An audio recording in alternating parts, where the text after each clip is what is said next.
Hello everyone, and welcome back to another Monster Hunter World PC Iceborne livestream. Today we're going to be doing something fun, just for Welix Kiba. We're going to be doing something that I used to do in the past called Hard Carry, but basically I just play with one person for the entire stream, and we're going to be doing that for Welix Kiba, yeah. And I think Metalax might join. Welix is like, Metalax can join. So we'll have to see. I believe Welix started over on the PC, so he has a character still in, what would it be called? Base game? Yeah, high rank. There we go. He'd have a character still in high rank, so I think we're going to be helping him through high rank, and if that's the case, all of our equipment is definitely more than adequate to do that. So that's the plan for today, and then we can talk about anything you guys want while we're playing. Let's go ahead and have a meal. Meat platter. How's it going, everyone? Everything's working, right? Kind of got the live stream going at the last second there. I had all my mail show up just before the stream went live, and I was going through the mail to make sure everything was correct because I just had about, I don't know, about $4,000 of mail show up today.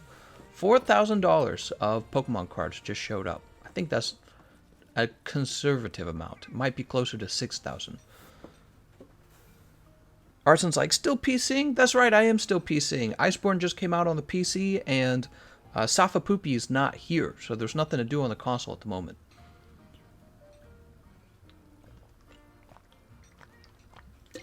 Have a drink of my energy drink. Ooh. Thank you so much for those energy drink tips. I actually do drink them. I love them. They're like my bad habit right now. Okay, let's see if he's here, by the way. Zonic? Wait, is Zonic... oh, did I just... I did, actually. Welix, is your name Zonic? I don't know if Zonic is Welix. Let's go to the Gathering Hub. Let's do that. That'll make this easier. Wait, he can't go to the Gathering Hub over there, can he? Let's go to the Astera Gathering Hub. Omar says, woo, Pokemon cards. That's right. Yeah, we got a ton of Pokemon cards. Wait, is Metalax Zonic? How did somebody get into this match? I don't understand. Oh, was I showing it off at the beginning of the stream? Oh, maybe that's what it was. The stream's supposed to be private, guys. It's just supposed to be Welix and whoever he invites. I don't think that Zonic was invited. I could be wrong about that.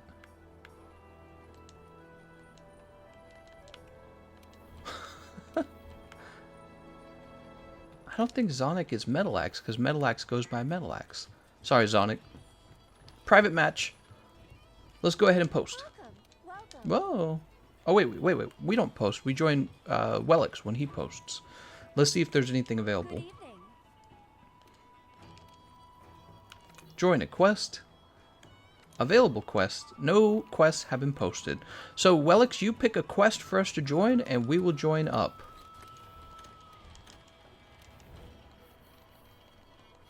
Metalax says it's Iceborne he needs. Oh, okay, that's fine. Yeah, we'll play Iceborne then. Hey, Gameconomist, what armor set are you planning to upgrade to go with your dawning hammer? The Teostra armor set is the best armor set in the game for the hammer and for many weapons, really, for a long time. Because it has Master's Touch. Woohoo, Master's Touch. The armor skill that we've been using forever. We've been using Master's Touch for like a year. TGC, I'm not sure if I should keep funding your addiction problem. It's not a problem. It's not addiction.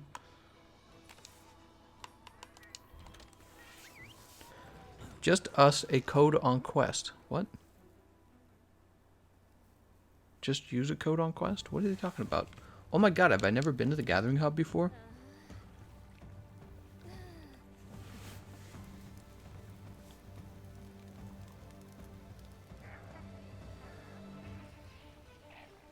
Man, I like twisted my neck in my sleep or something. It still hurts. I took a painkiller right before we started the live stream, and it's like the painkiller's definitely not kicking in. Alright, we're just waiting for a quest to be posted by Welix. Welcome.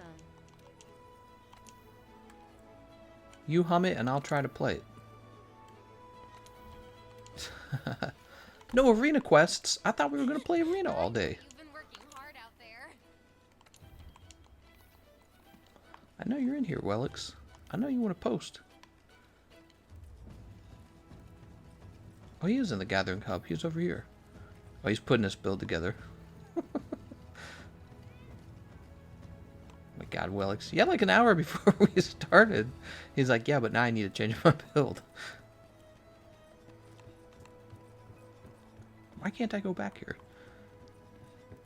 I demand the right to go back there. Dual Blading Hunter. Oh my gosh. Should have just called him Beta Male. Alright. Holy cow, I made Teostra because I like the aesthetic and I've been running Dawning Tranquility also. I've been meta on accident. Heck yeah. Yeah, so for the Teostra set, you'll want the helmet, the arms, and the coil.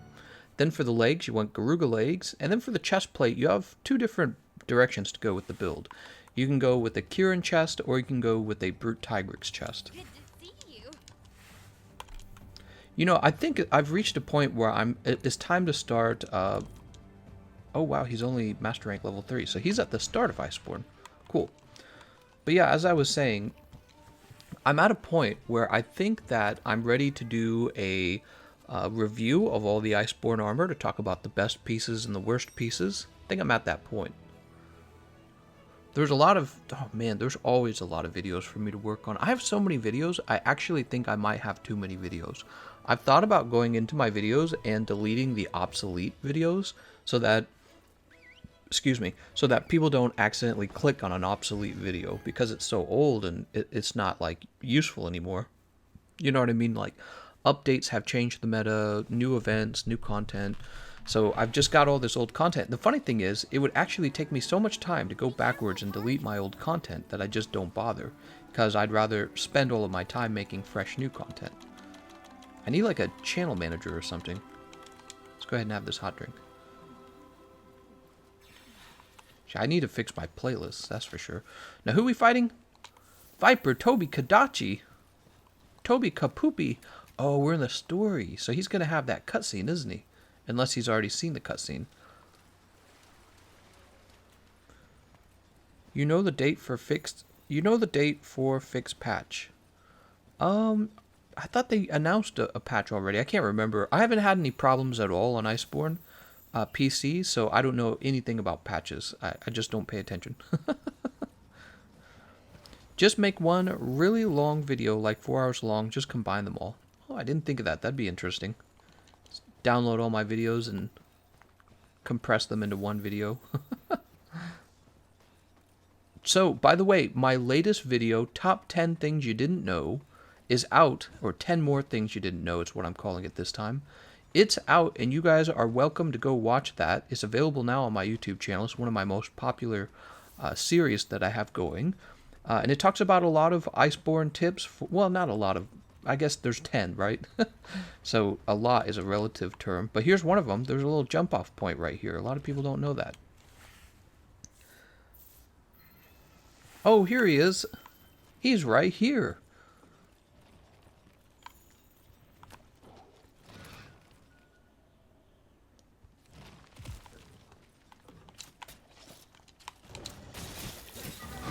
Oh no.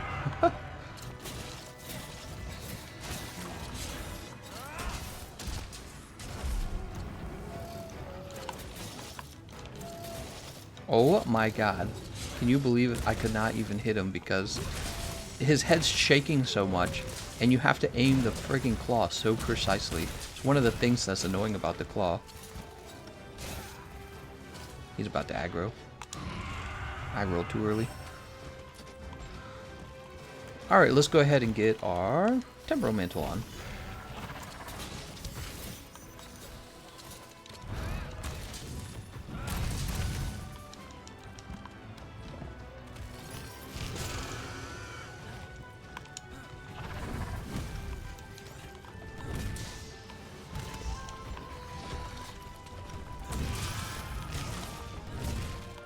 You mounted the monster.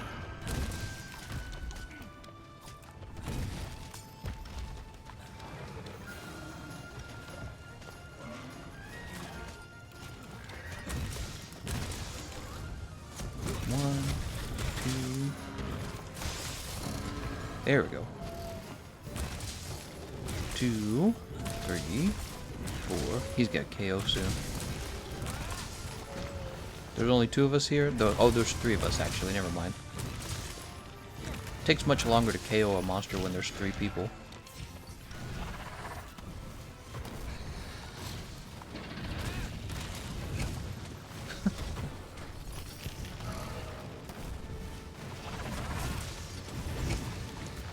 Oh. How do you knock me out of my freaking charge? It doesn't make any sense. Your move doesn't even... It's not even a powerful attack. It's just one of your attacks.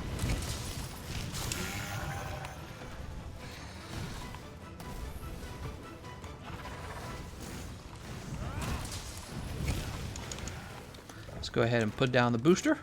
Good.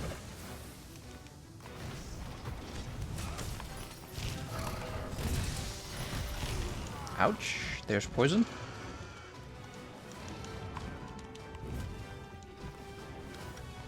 Yeah, he went after the other guy. Let's put Metal Axe to sleep.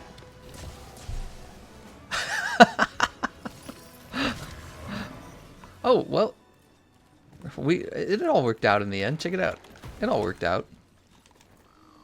1, 2.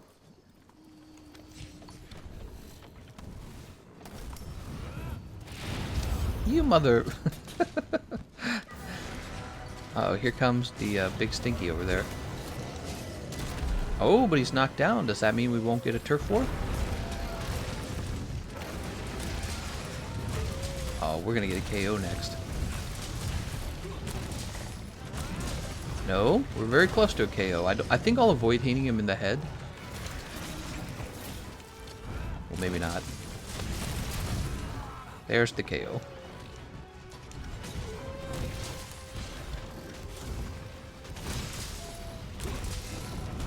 He's gonna run off next. That's what he's gonna do.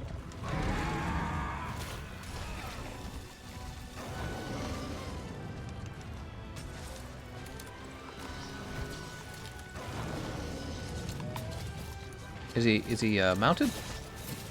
All right, everyone, let's go for a ride. Oh my god.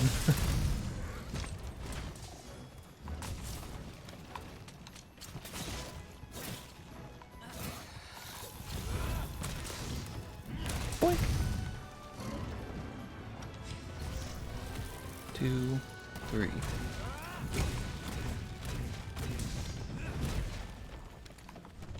Where's it going? He's like, I sniffed something. Oh, he's mad now.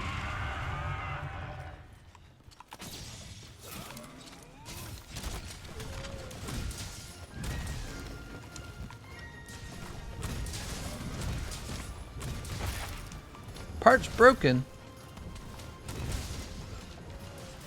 1, 2, 3, 4, 5. 3, 4. Oh, he's drooling. Oh, that's not what I was trying to do. I was trying to grab him during the... God, these buttons are so dumb sometimes. So, it's like, if you try to combo from a hammer charge, it doesn't really register the same as if you weren't charging the hammer. So, it's hard to describe. You have to use the hammer a lot to understand, I guess. I definitely didn't want to shoot a flash pod. It thinks I was still charging the hammer, basically. Brutal BG says, what legs can I use instead of Garuga legs? Instead of Garuga legs? Man, Garuga legs are so good, they're not really that easy to replace. Maybe Odogaron legs? I think they come with, like, Tool Specialist or something.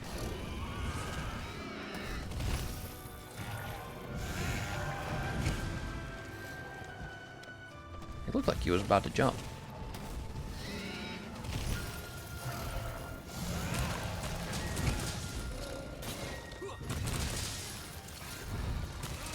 Ouch. I like this area of the map. It's nice and open. It's like a little arena. Alright, that's a pod.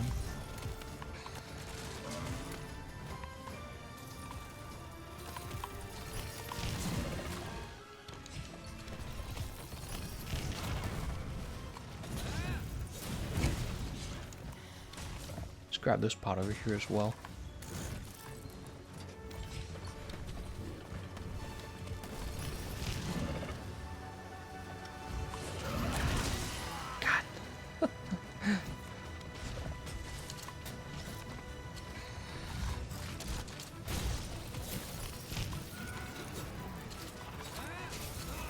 Oh my god, dude.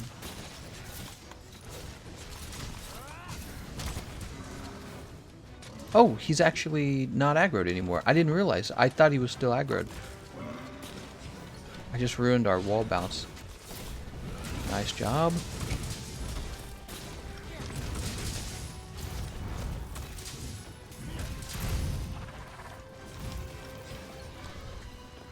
Two, three. Choop.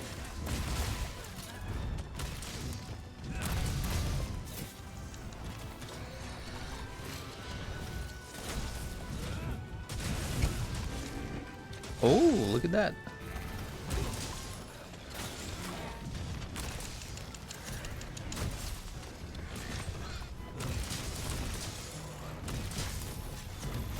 No second KO. I was hoping for a second KO, but I knew it would be close if it happened.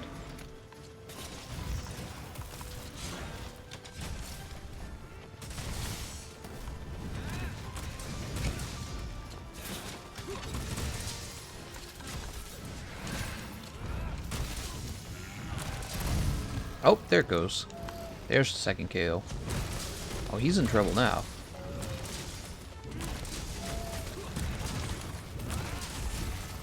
He's gonna be like, oh, Ree! Told ya. Told ya!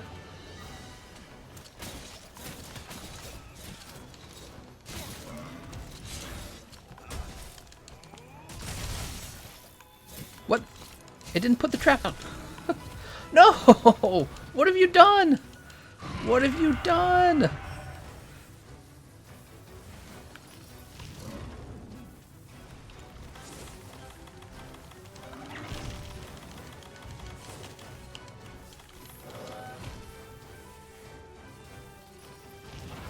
Oh, Welix.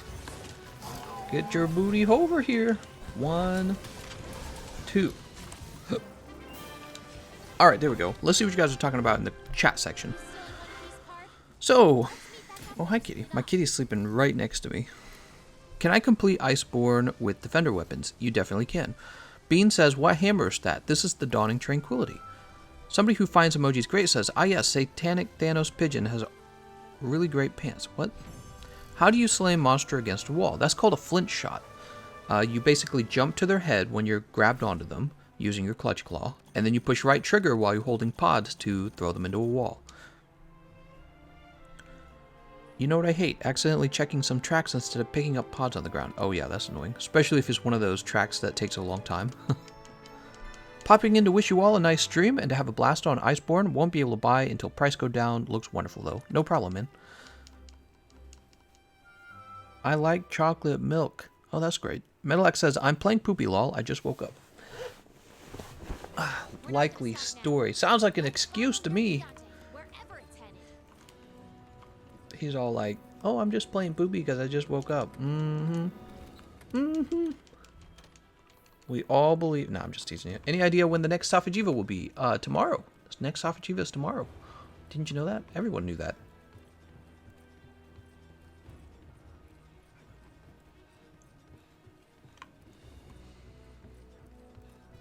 Ultra Hyperduck says, what master rank do I need to unlock level 5 Grinding Glands regions? Regions. What master rank do I need to unlock 5 Grinding regions? Level 7, or level 70, right? I think level 70 opens all of them. Did he post another one? I wasn't even paying attention. Nope, no quests have been posted. I went to sleep at 5 a.m. I went to sleep at like 2. Yeah, I stayed up pretty late as well.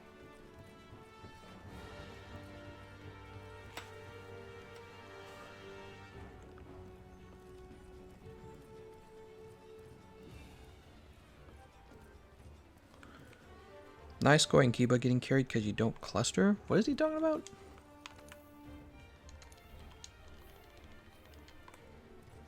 Oh, Welix Kiba. Post that next quest, Welix Kiba. Let's go to the Celiana Gathering Hub.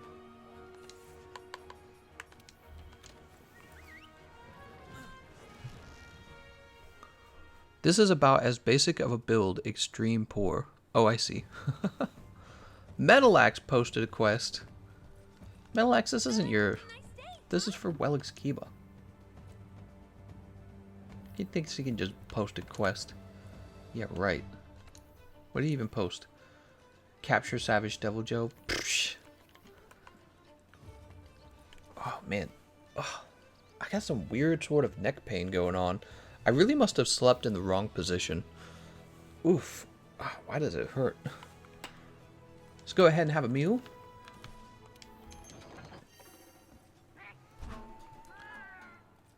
Oh, he's in a cutscene? Is that the deal? He says, stupid cutscene.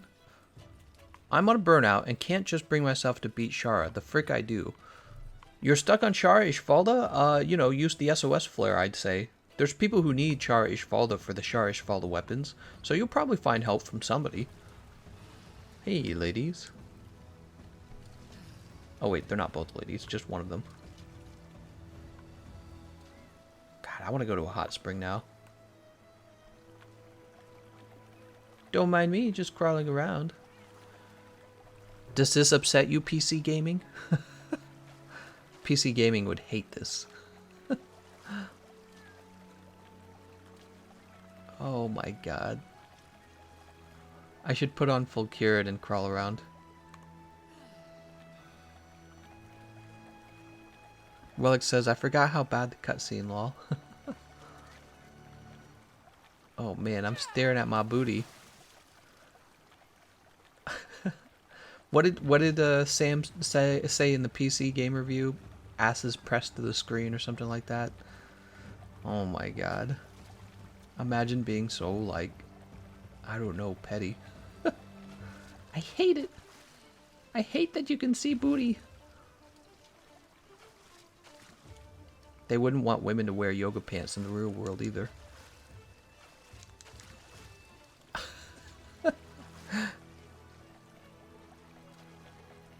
I'm not. I'd slap that little stand pimp in 30-40 minutes. I just don't want to finish the game. Don't know why.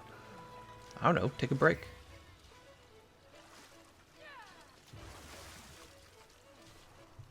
Splash water.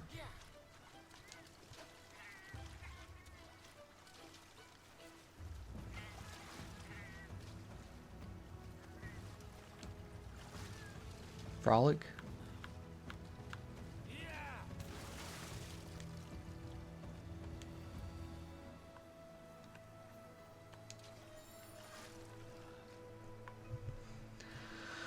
GE is Draken Daddy. What? Am I? I take pride in my sexualized waifu character. Freak you, PC Gaming. I take pride in it.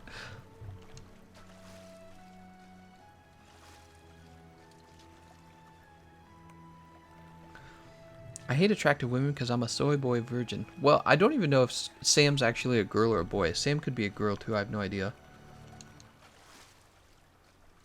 But it's just like, I'm so tired of it. I'm so tired of all the judgment and all the... Like, what do you want? You want ugly women? We should have ugly women in Monster Hunter. They tried that, you know? BioWare tried that. Ugly women in BioWare was dumb as hell. It was just as dumb as having hot women. It's like, at least hot women are nice to look at, but it's like, if you have ugly women to make a point, it's like, wow, you made a point. You told us.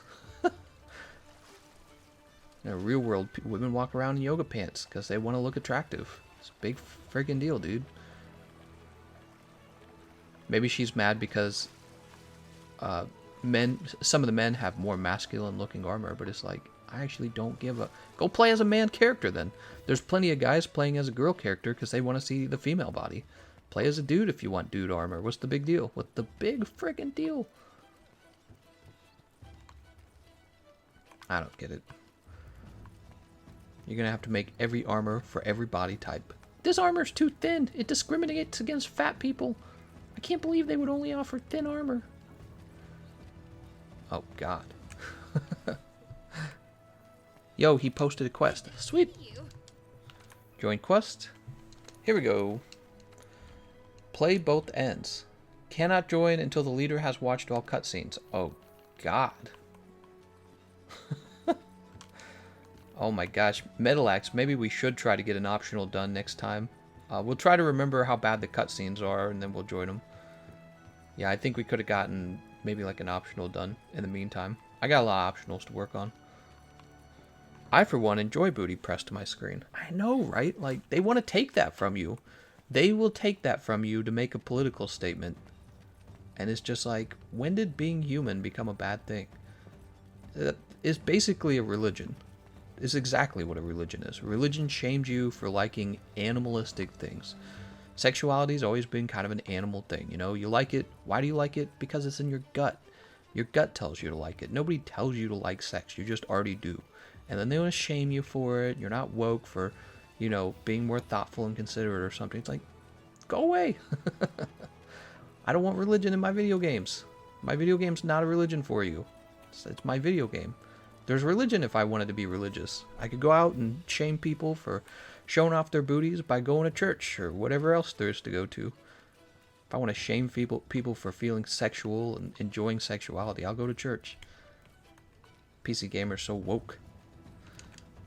Bet you didn't even think of this. Actually, religion's thought of it a long time ago. It's an old idea. Shaming people for enjoying sexual armor or whatever. That's an old idea. It's all we've heard about forever. Such an old idea. Come up with some new clever thing to complain about so that you're like double the woke or something. Surprise us with some new weird thing to complain about.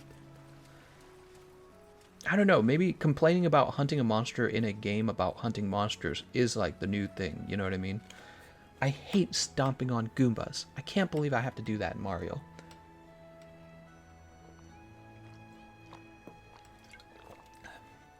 All the outrage though, they win.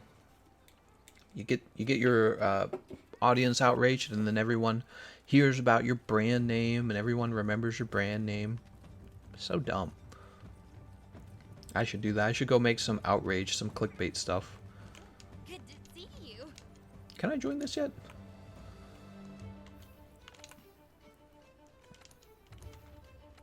Oh, there we go. It is joinable. Unless we're talking about Smo, there are no fat people in my games. I don't mind fat characters. But again, it's just like, imagine spending your time complaining that there's no fat characters. No fat representation. I dislike both overly Christian, the kind that use religion to shame you, and overly atheist edgelords. Go ahead and have a max potion. Ha ha ha, there is no God. Ha ha ha ha. You lowly small brain. You haven't even thought about this as much as me. I'm too smart. Atheist cringe. Checkmate, Christians. Let's run this way. Carry harder, TCG. I know, I'm hurrying. I'm hurrying. We're getting over there. We're getting.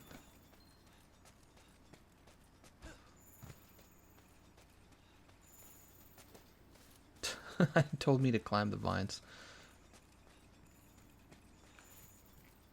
I'm playing as a male because I want to immersive myself into my character. Immersive yourself? That's so cool. I want to immersive myself.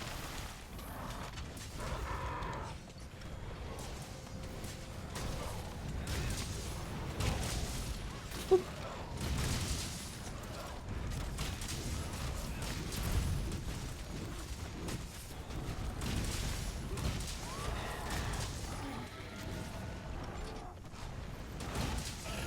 Two, three, four.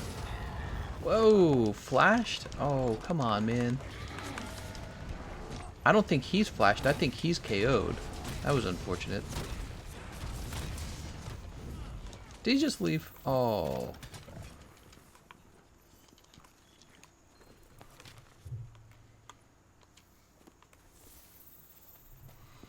I like fat characters that can do super athletic things. I know, it's pretty funny.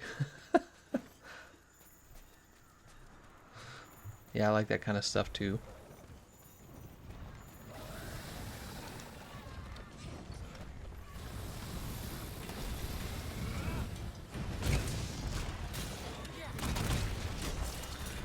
Smack you in the leg. Yeah, I'm not against having fat characters in a game. I just think the idea of complaining that there's not enough maybe like fat representation would be as silly as complaining that, oh, well, the armor for women is too sexy. It's just one of those things like, man, you've got too much time on your hands. Everything offends you.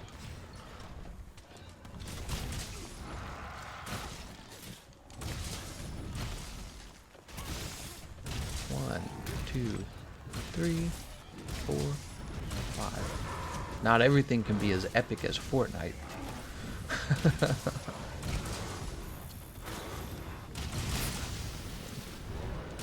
It's falling asleep? Nope. I mean, that would have been nice, wouldn't it? 3, 4, 5. 1, 2, 3.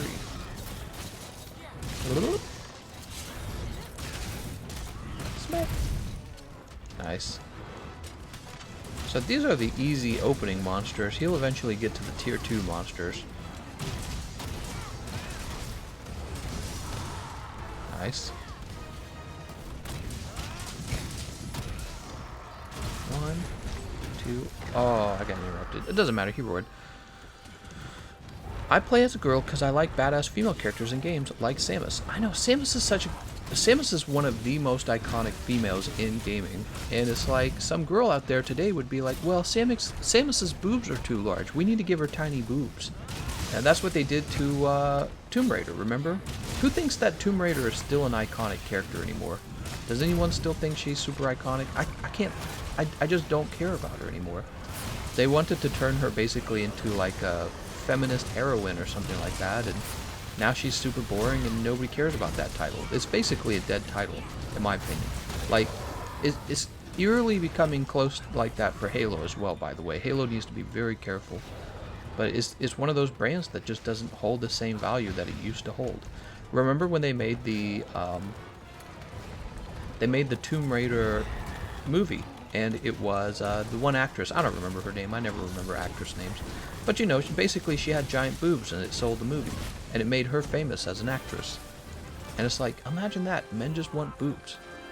It's never been complicated, it's always been really uncomplicated, and men aren't about to stop hating boobs, or start hating boobs, because of some, I don't know, fear of misogyny, or we need to end the patriarchy, or whatever, we need to all become feminist men. It's really simple, because it comes from a place of instinct. It doesn't come from a place of, like, political theory. There's no political theory for it. It's just about being beautiful. Being beautiful is supposed to be a good thing. We like beauty. In fact, it's in a lot of cases, when it comes to, like, sexual attraction, it's just signs of, you know, healthy genetics, and we're supposed to be having healthy genetics. That's a good thing. I don't know. I feel like people are bored, and so, or maybe we're like just too prosperous or too successful, so we have to find like these things to hate about ourselves. Oh look, we can find him again in this special arena. We have to find like things to criticize in ourselves, because we're so bored. Like, we're tearing ourselves down just because we're bored. I hate this thing. Could that be it? Could that be the explanation for a lot of our current politics? People are bored and they need something to complain about. VRez asks, is this a private session? In fact, it is. It is a private session.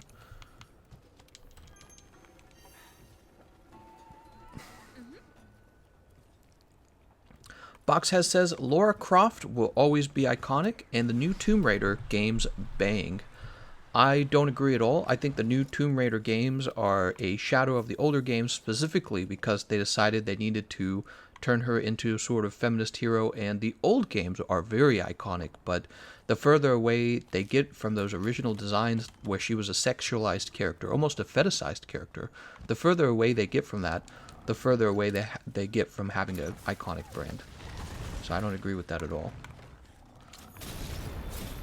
Oop, he's mad.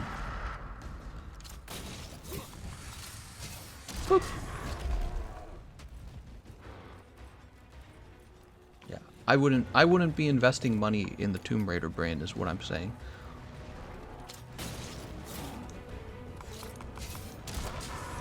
Dude.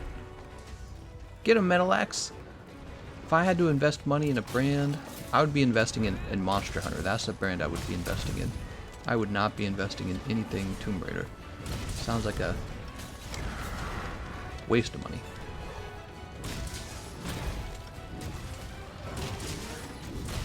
The latest Tomb Raider movie was a really big disappointment.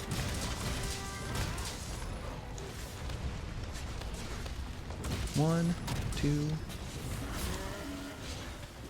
Oh! Oh no.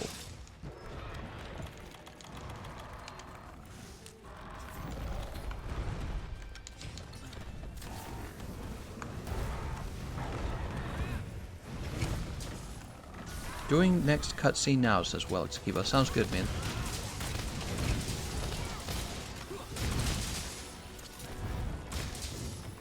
Dude.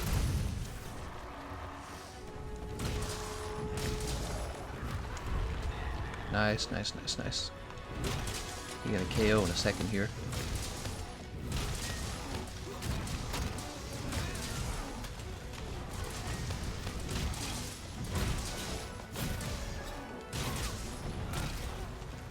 Oops. Might have knocked you over there, Metal Axe.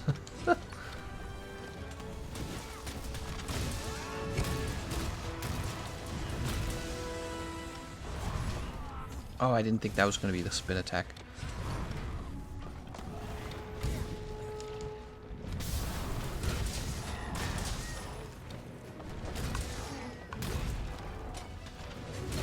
I don't know if you guys remember, but like the original Halo series, which was by far more successful than the new 343 games, Cortana in those games, she was also a fetishized character, you know?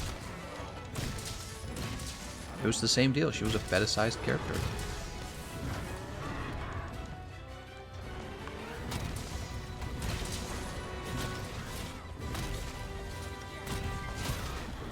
Leia from Star Wars. Remember Jabba the Hutt? Leia from Star Wars was a fetishized character. Even Ridley from Alien, you know, she inspired Samus Aran, for those of you who didn't know, the Nintendo character. She has her whole underwear scene, you know? She's kind of this very sexual character, in a sense. You remembered her because she was, like, attractive in this strange, sort of sci-fi way.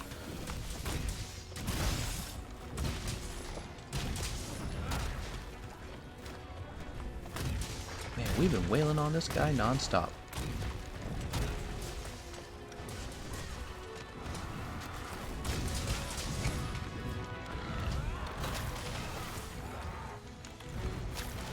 Somehow politics has gotten so gross that it's like, you're not even allowed to have that, even if you're on the left.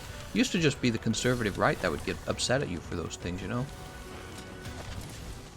Alright, let's go help Welix. They made the movie based off of the game, but wasn't really a stupido direction with it. I went to the movie hoping to see the Storm Guard and such, but just a disease. What? Disease? Your wife and I are besties now, says Emma. You guys are besties. She said she was talking to you guys on the chat. I was like, what?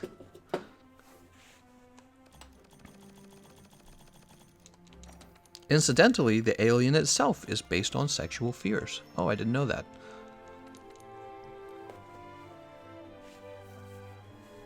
They also made Sarah Connor a Karen. Disgraceful. Disgusting. Let's join Welix. In no time for naps. It was the 1990s. WWE still had bra and panties matches. The Spun Yarn says, I've never really had issues with fetishized characters personally, but I do support people who become uncomfortable when they see them. It's their right. Yeah, I call those religious people. See, that's, you know, I grew up in an extremely conservative family. Very conservative. Like, you know, go to church all the time kind of family. More than you have to, because they're so holy. And I left all that, and I became a liberal, is what I became. I became a liberal because the liberals were like, you know, they were sexually, what's the word? Liberated, I suppose. Sexually liberated. They were open-minded. They were experimental. And now it's weird. It's like things have changed. It's like they're dipping into what the conservatives of the past were, and this is one of the things that's really shocked me. They've turned into sort of their own kind of religion and their own sort of, you know, I don't want to call it a dictatorship, but it's like you can't do anything. You can't think about anything. They're fighting with each other all the time. We just had recently, I didn't even watch it because it sounded boring. That's how sad this state of affairs are. But they just had another, Democratic debate.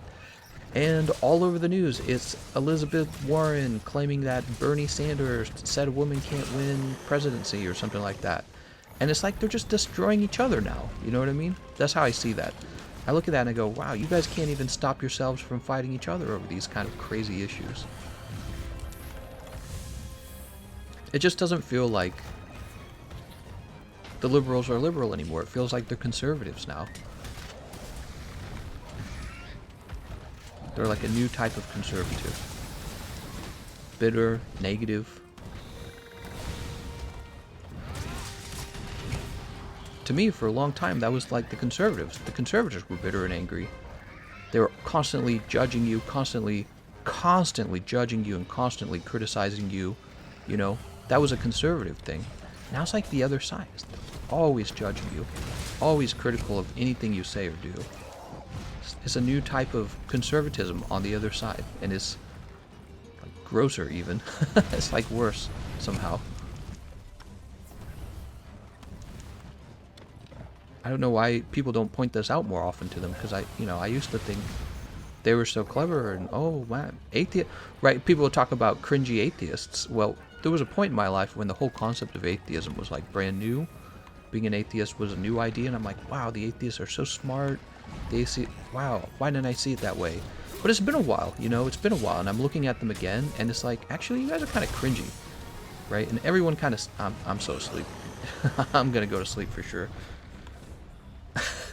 Look at my poor character. Oh, Kumakarna, right? I mean, yeah, you look at them now and you cringe a little bit because they're so full of themselves and arrogant, and their ideas actually aren't entirely that different from the Christians. Jesus. Oh my God. I hate the way aggro works in this game. You get aggroed by like one monster, and then you have to get so far away from them to be de-aggroed. Alright, I should get de-aggroed in the camp. I don't want to go into the tent. Are you kidding me? I'm not de-aggroed until I go in the tent? Oh my God. Ah, there goes our temporal mantle. No, we're still aggroed. Oh, the aggro is so bad in this game. Dude, I'm in the camp. You can't get me in the camp. Wow, I had to use that frickin' item in order to get away from the aggro so bad. They should change that. If the monster has no way to get to you, it should be instant de-aggro. I should have just ran to the next location. I would have already been there. I didn't expect the aggro to be such a problem.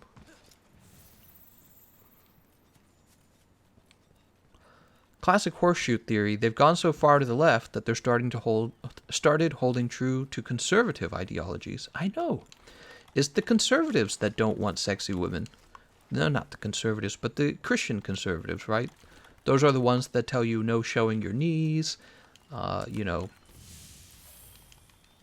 They're very strict about, things like identity and things like that, right? Oh, you're a woman, you have to do this. Well, it's interesting because it's like the more and more focused the left becomes on identity, the closer they become to causing the same problems. So, like, for example, a very large issue when it comes to like debates surrounding transsexuality is the question of what does it mean to be a woman. And for a long time, the feminists were fighting the idea that being a woman was simply looking hot and feminine. They've been fighting that idea for so long, that being a woman was just having long hair, big boobs, sexy legs. They've been fighting that idea. The feminists have been for years and years. And then transsexuality becomes a new topic, it becomes a new issue, and a new problem arises where it's like you're passing as a woman, but that means having long hair, big boobs, and nice legs.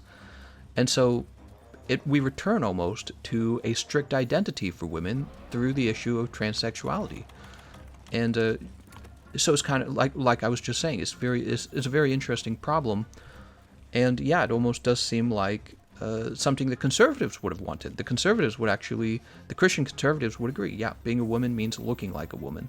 You have to look like a woman to be a woman. And yeah, it's a very interesting issue to me, all of it. Oh, that's a dung pot. I thought that was a flash pot. Well, now I'm glad it didn't hit him.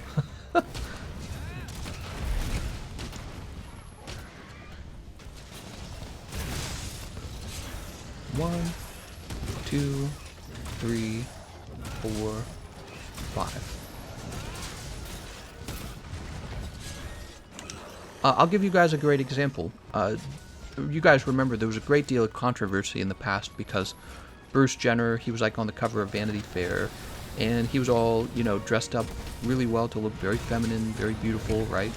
And there was all the controversy over this because he was called courageous, and there were, actual women like in the military and stuff like that, and they didn't get put on the cover of Vanity Fair, and they weren't called courageous, right? But he was, even though he's led a life of, I guess you could call privilege. I don't like to use that term, actually. But you could say he's lived a life of privilege and success and had all the nice things, and now he gets to be on Vanity Fair too. And there are actual biological women who don't get to have this, who possibly have had a much harder life than him and not done things quite so courageous. Now here's the point I'm getting to, though.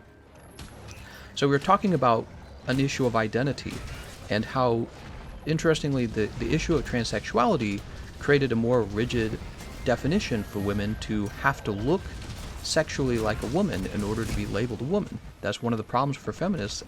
You guys might not know this if you don't keep up with the issue. Feminists actually fight all the times with transsexuals because of this very issue. Feminists, not all feminists, some feminists, they actually fight all the time over this very issue. So he gets praised for looking womanly, and this becomes a definition of what it means to be a woman. Now he's a transgendered woman, Caitlyn Jenner, and we accept this because he looks attractive, or she looks attractive. And again, this just creates this same, you would argue, misogynist definition for women, where you have to look like you have long hair and good legs and nice boobs, and this again is the thing that the feminists had been fighting against this whole time. They're like, stop trying to define us by these strictly fetishized sort of criteria. It's harmful for us to have to live that way because we can't all look that way. So now Bruce Jenner, who spent most of his life as a biological male, gets praised as a woman for looking like a sexual woman, when there's plenty of biological women who have had difficult lives and not so much privilege and success, and they're ugly women, right? They're just ugly. Some women are ugly. It's really unfair. Some people are born ugly. It's not really their fault. Oops, what the hell? Some women are born ugly. But they've lived their whole lives sort of being marginalized for not looking womanly enough. And here's this biological male transitioning to female, and he continues to actually produce sort of these, again, misogynist ideals for women, and he's praised for it on Vanity Fair. He's praised for it. So again, it's just such an interesting issue, and the whole reason we're talking about this, of course, I was just talking about, and somebody else mentioned it too with this horseshoe theory or whatever. I haven't heard that before, but basically that the liberals have turned into the conservatives in some cases. Some of the liberal ideologies are basically what the conservatives believed in the past. The Christian conservatives would have praised Caitlyn Jenner for looking feminine and wearing a dress and not being perhaps an ugly woman who is a feminist, a non-sexualized woman who is a feminist. It's just this endless cycle where they're like eating each other basically at this point, I think, on that side of the political spectrum. Trans-exclusionary radical feminism is super uncool. It's exactly what you're talking about, says Spun Yarn. I've never heard that term before. Trans-exclusionary radical I would probably just call it trans-exclusionary feminism. I don't think that ideas are necessarily radical simply for, especially an idea that's so new. But I know what you're talking about. But if you're on one position, you can call them radical, but they're just going to call you radical. So why add that definition to their point of view? Because I think it is a very difficult point of view, and it has to be talked about, right? God Terror Boy says it's because people like good-looking people. Emma says, I don't care too much for looks. I'm more attracted to personality. Jason says, yeah, so that makes the question here. What is a woman? Yeah, so exactly. So going back to spun yarns, this is radical feminism. Is it so radical to be a feminist who doesn't want to be defined by strictly feminine features or strictly fetishized features? I don't consider that radical at all. I actually consider that maybe one of the core principles of feminism is to get away from the idea that women should have to be fetishized. But then, you have this issue coming where, oh, well, you're a good transsexual if you're looking very feminine. If you're having these features of long hair and boobs and, right. So it's a very interesting problem I don't have to deal with in my life because I'm just a dude and I look like a dude. And I can sit around and understand the concepts and talk about it, obviously, in a live stream. But it's a very interesting subject, and a subject that just sounds like a chore, to be honest. Sounds like a chore. Yeah, it sounds like a chore. Imagine having to be wrapped up in all of that. Let's manage items. Having to be participating in all that and fighting. I woman has eggs and a vagina. Prashant says, to the extent that men dislike the idea of masculinity nowadays. Yeah, that's actually another interesting idea. Do men hate masculinity now? Would you guys agree that being masculine is definitely falling? It's not actually. It's not. Welix's posted quest. Let me see if I can join that actually. Using the what? I didn't want it. Yes. Let's see if we can join Welix first. We're here to play with Welix, so let's see. You might be able to go right into the next. No, he's doing some cutscenes. Go to area 15, Welix, to get that Blizzard Blitz cutscene. Guys, I think we're just going to go help Welix because he should be able to get this cutscene pretty quickly.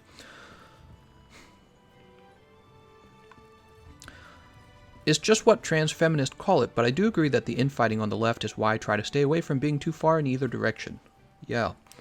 Yeah, it's, everyone's so focused on fighting about identity, but it's so interesting, by fighting over the identity, you create almost these rigid definitions. And the rigid definitions, I don't think the rigid definitions are helpful. I think that the rigid definitions are damaging. And when you take a look at things at a more subconscious level, there are no rigid definitions for a successful mate or successful partner. Things are happening at an instinctual level. How's it going, cute doggo? He says it's fried rice. It's fired rice. No, I'm just kidding. Fried rice. But I do think attraction happens at a more instinctual level.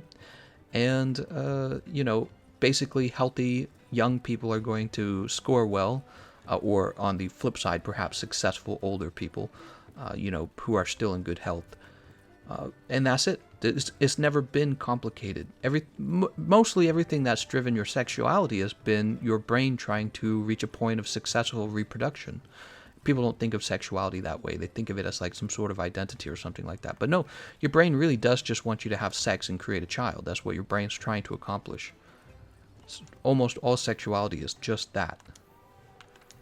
And when we create these rigid definitions, it's like you've created a whole school subject over something that, I don't know, just doesn't even seem useful. This is why I never liked philosophy as a subject in school. The philosophers would create all this additional language and additional ideas about stuff that could be, and then you would spend hours learning it rather than math and engineering, and you'd be like, why did I need to know any of that? Because maybe it's real. And it's like, oh, but maybe it's not real. And then you're done. That's philosophy in a nutshell. You've spent $4,000 on a class to learn that. And I sit down and I think about it. It's like, there's so much stuff you could really work on with your limited time to be alive and limited time to accomplish things. And it's crazy to think this is what people have chosen, is to work on this. It's like, well, you could do that, or you could be successful.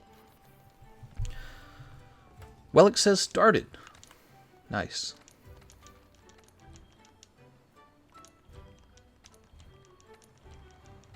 Identity is unique to each person. There should be no standard for it. Welix says started. Emma says hi Welix. EDM says being masculine is hard. People have made an image of what a man is meant to be, and in my personal experience, being a man was scary and at times depressing because I wouldn't know if I was good enough. Well, that's a big thing. I think in the future, a lot of people have anxiety and depression and antisocial behaviors or underdeveloped social skills, possibly brought to us by technology and prosperity. But, to me, being a man was always kind of uncomplicated. Being a man meant being a protector. You're a protector. The world is filled with dangerous things, and you go out and you have to be in pain. And being in pain could be as simple as going and working a full-time job, which often means setting aside what your desires are and doing what you have to do so that you can provide for somebody. But, in the wild, for our ancestors, it meant even more than that. It meant going out into the wild and fighting maybe some dinosaur, maybe it meant fighting a bear, and it meant possibly being eaten alive, and the men were better at this than the women because of our physical advantages at doing this. And that was being a man. And it's still kind of that way today, I think. Men are supposed to be protectors and builders and secure the area to allow for safe extraction. And now you don't have to be, I suppose. You really don't. Tony says, we're going to see the PSA cards today. In fact, you are.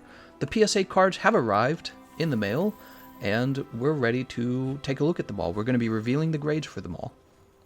Now, these are the very first set of PSA cards I sent off at the end of November. That's how long it took them to grade it. We're in the middle of January now, so it's been, I want to say, roughly 2 months. So it took them a long time to service these cards. Not fast at all. But yeah, I still think men are better at being psychopaths compared to women. I think men are capable of making really tough decisions and not feeling bad about it, like having to chop off a chicken's head to eat a chicken. That's something men are going to find easier than women. I think women will go, oh, the poor chicken, and men will go, I don't care, I want a chicken sandwich today. So I think that's something unique to men still. I think we're still more violent than women as well. There's jobs that are probably well suited for men because of this, like, I don't know, treating sewage. Somebody does it. Men do it. It's not a women's job. Women probably do not take sewage jobs. Maybe funeral jobs. Maybe there's still militaries all over the world. Who do you think runs the militaries? Is it women or is it men? It's probably almost exclusively men. And when we hear issues about, oh, well, can women be president? You never hear anyone complaining, oh, well, can women be generals in the military? You never hear any of the feminists rooting for women to go be generals in the military. Because the reality is, it's kind of a dude job. And that's by the way, that's a very misogynist belief to think that a job exists that is strictly for men and not for women. But it's like, really, you're talking about killing civilians. Is something men are going to do easier than women? Women just aren't psychopaths as much as men are. When you look at, like, criminal history, almost all the murders done by men. Some of it's done by women. It's a very small amount compared to men. Men do the vast, vast, vast majority of murderous crime. When there's been a murder in some sort of partner situation, somebody who watches Crime Watch would know this. Somebody in my audience has been watching a lot of Crime Watch. It's always the boyfriend. It's always the boyfriend or the husband or the wife's new lover. He's jealous and he's getting rid of the other man. So men are still more violent than women, and but violence is just one aspect of it. It's just a situation of having to go out and make really tough decisions. When you kill a cute little animal to eat it, it's like, well, that's part of it. That's part of this mechanism to keep you alive and survive and I guess prosper as well. Going after jobs. Some jobs, especially in like a finance institution or business, some jobs, if you're doing well, is because you're crushing your opponent. Your opponent who is now not having a job, he's not having money, that's not true for all jobs, but some jobs are like that. And this sort of hyper-competitiveness is, again, it comes from a place of violence almost. Like, I'm going to, I don't want to just do well and challenge myself. I'm here to defeat you. I'm here to defeat you, specifically. There's a very that's all part of that. So like being in the military, or again, finance is a lot like this, because finance gets to the heart of things. I feel like when it comes to business, finance is like a very pure form of business, in my opinion. Just go straight to dealing with money and the value of things. Whereas business can be a lot more creative. Business, like, we're going to design something. Philosophically speaking, not every discussion needs a point. What? I dislike philosophy because it feels like pointless discussion. Sewage, nah, man, says Marty. Crest claw can be replaced in the bone tree. Being masculinity is a very positive trait is something I take pride in, to be honest. I think it's a disappearing trait, honestly. I really do. I think masculinity is a disappearing trait. I think all of the push for to end toxic masculinity, and there's been a heavy push from feminism and yada yada yada, all this stuff, right? I actually think modern feminism is one of the worst things for men right now. I think it's not that good for women either, to tell you the truth, because you end up with men who lack masculinity. And it's like, when you ask women what they're actually looking for in a partner, it's very rarely do they say, yeah, I'm looking for an effeminate beta male. They just don't say that. Women generally aren't looking for an effeminate beta male. There's exceptions for everything, right? So of course there are some women actually looking for that, but not everyone. And I would say most women aren't looking for that. But that's what you're going to get very soon. The pool of actually masculine men is probably shrinking and shrinking and shrinking. And it's like, well, what happens when it shrinks too much? Well, you just get replaced by a new group of actually masculine men. Whichever group of men is still masculine comes in and replaces you. It's like, well, if you want to be anxious about being manly, how about being anxious about being replaced by somebody who's manly? Because that's what'll end up, This concept that we're not in a competition is definitely a made-up concept. You're always in a competition. To the point until humans have the ability to have infinite resources. Which is possible in the future, perhaps. And maybe if that ever happened, men really would be extremely effeminate. Because there's no need to compete anymore. It's all just pleasure and laying around and having everything you ever needed. But we're just not there. We're not there. There he goes. In 5 months, there's only going to be women in movies because they don't want to trigger all the feminists. Masculinity isn't actually disappearing, we're just seeing more of the opposite side of the coin, and media is a vocal minority. No, I actually do think that masculinity is shrinking. That's my suspicion. I think that one of the clearest indicators that it's disappearing is voting patterns and what the politicians represent. I think that when a population fears competition, it's very likely a sign that masculinity is diminishing. And this is, that's my belief. You don't have to agree with me. But yeah, issues like socialism, people who like socialism are people who don't like to compete. You don't like the idea of competing. You think you're going to lose. You're lacking the confidence in believing that, hey, I could be the next old guy who's going to be rich and living it up. You don't believe that, so you go the safer route and say, I tell you what, I'll take the easy route and I'll just take some of his money and I'll never be rich, but at least I'll be taken care of. Complete our mission. I already read that one. Gamecom's the Baguette's philosopher? I agree with that, Mac. Lumbersexuals, though, says Emma. Wait, you like lumberjacks? Dream Raven says Barriath has always been a fun fight. Barriath in the old game sucks. I hate Barriath. On the issue of working with wood. My dad actually did run a woodworking shop, and I ran it with him for 5 years. It's 5 years or 4 years. Would have been about 4 years. And I helped him cut down trees, and I actually got to do some really rare things that children really don't get to do. There's these defects on a tree called a burl. A burl is very similar to a wart, like on a human hand or something, a wart. Trees get these thing called burls, and they're very beautiful on the inside. So people who work with wood and they want to make works of art like pens or something like that, they're always after burl wood. And I got to cut a $1,000 burl once that my dad bought, and I was cutting it on a big bandsaw, and it was dangerous and it was scary because if I make the wrong cuts, there's a lot of product to be lost. So I got to do some really interesting things working for my dad's home business. Really, really dangerous stuff. When I look back on it, it still shocks me the dangerous things he had me do. One time we had like... Oh, wait a second. We're waiting for Welix's next. One time he had like 2,000 pounds of wood in the back of the truck, and he had me drive him and my brothers home with it in the back of the truck because he was teaching me how to drive. But the thing is, I didn't have a permit and I didn't have a license. I was like 15 or something like that. And I don't know, he was just a risk taker or something. He's like, go ahead and drive my truck home now. And I had to drive on the highway and everything with like 2,000 pounds of wood in the back of the truck.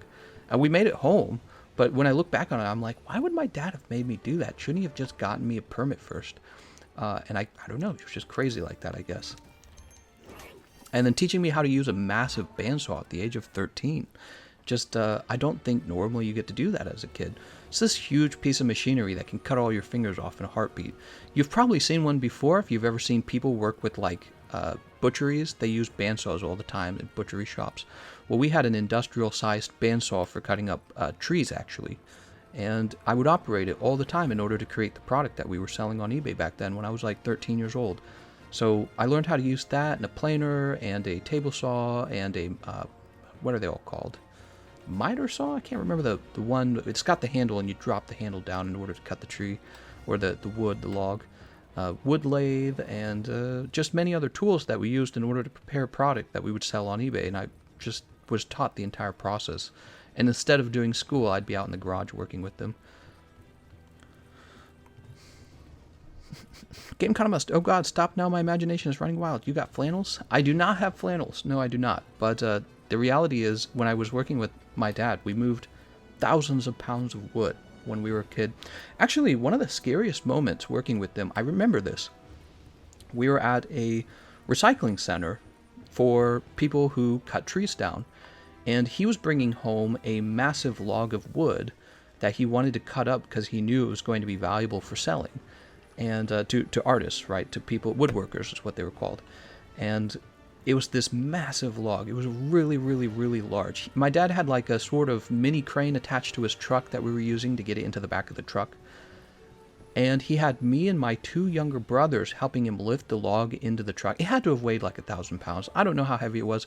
We had the crane and the three of us trying to lift it into the back of the truck. And there was this point where he was explaining to my brothers exactly what they would need to do in order to lift the log into the truck.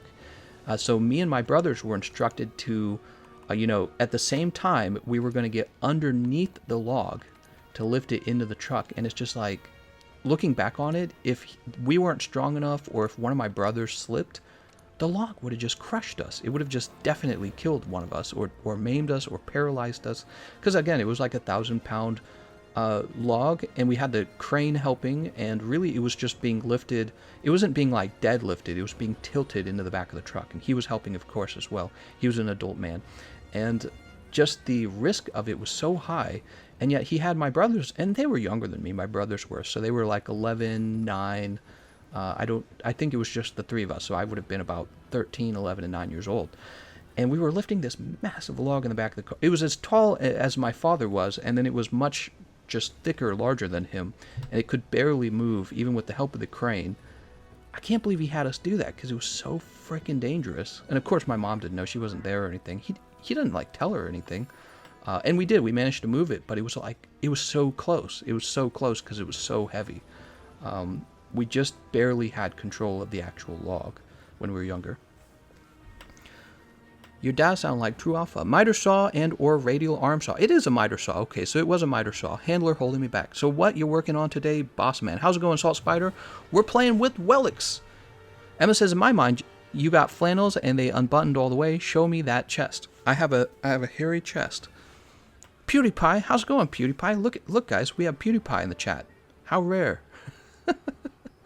Holy frick, big stinky pie. Nothing teaches a child better than some childhood trauma. Peter Vang says, does exhaust work with critical draw heavy bowgun? Crit draw heavy bowgun? I'm confused. You wouldn't use crit draw with the heavy bowgun, and then I think you're asking if the exhaust skill works with the heavy bowgun. That's something I haven't tested yet. I wonder what exhaust ammo with the exhaust skill would do. Excuse me, hiccup. What it would do in Iceborne, if it would be very good. Okay, let's see. Are we able to join him yet? Let's see if we can join him. I'm Jana in your session. Here we are. Oh, wait, that's Jana. Jana, we're trying to join Welix.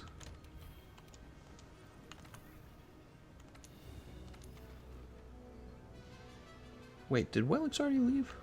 He would still show up here, right? Welix on an expedition.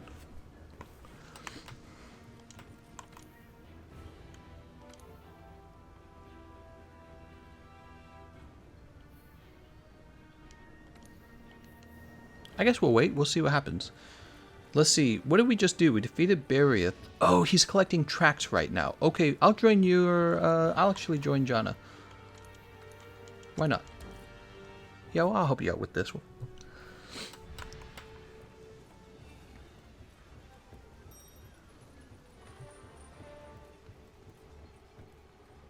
Scooby-Doo-Doo-Doo-Doo. I actually used to do a lot of woodworking projects myself. I should show you guys some of the things I made on the wood lathe. There were two things I was especially proud of. They were vases that I turned, and they were segmented turnings. This is where you cut the wood into small pieces and then you reassemble it to create a special pattern. And you glue this together and then you turn this on a wood lathe. This spins the object and you use a chisel to cut the object as it spins. So I made a whole bunch of pens and I made a variety of vases and bowls. I didn't take all the bowls with me when I left home, so I don't know whatever happened to them, but there was the best ones I did take with me, and I still have them.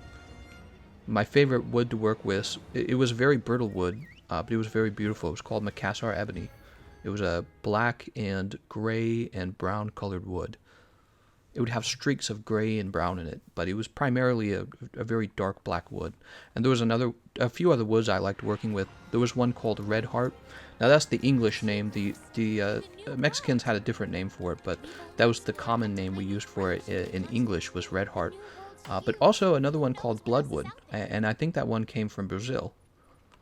So Hunter Tigrix. I can't remember which way we go for this. Oh no. So what I would do is I would take the Macassar ebony and I would pair it with Red Heart or with Bloodwood, and it would just look so good. It would be black and red, two of my favorite colors, black and red. You must be the other way. See the other way?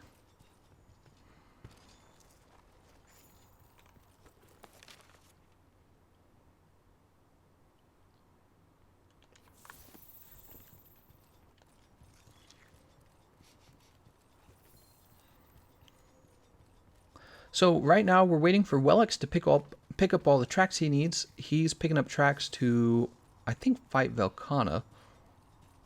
And we'll help him with Velkhana.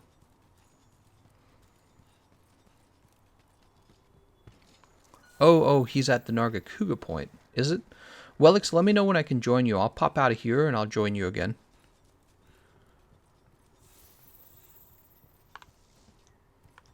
Wait, are we going to reach the same area? Spun Yarn says, I don't get the notion where people think feminism equals hating men. Well, I think one of the problems with feminism today is some of them do hate men. That's the problem.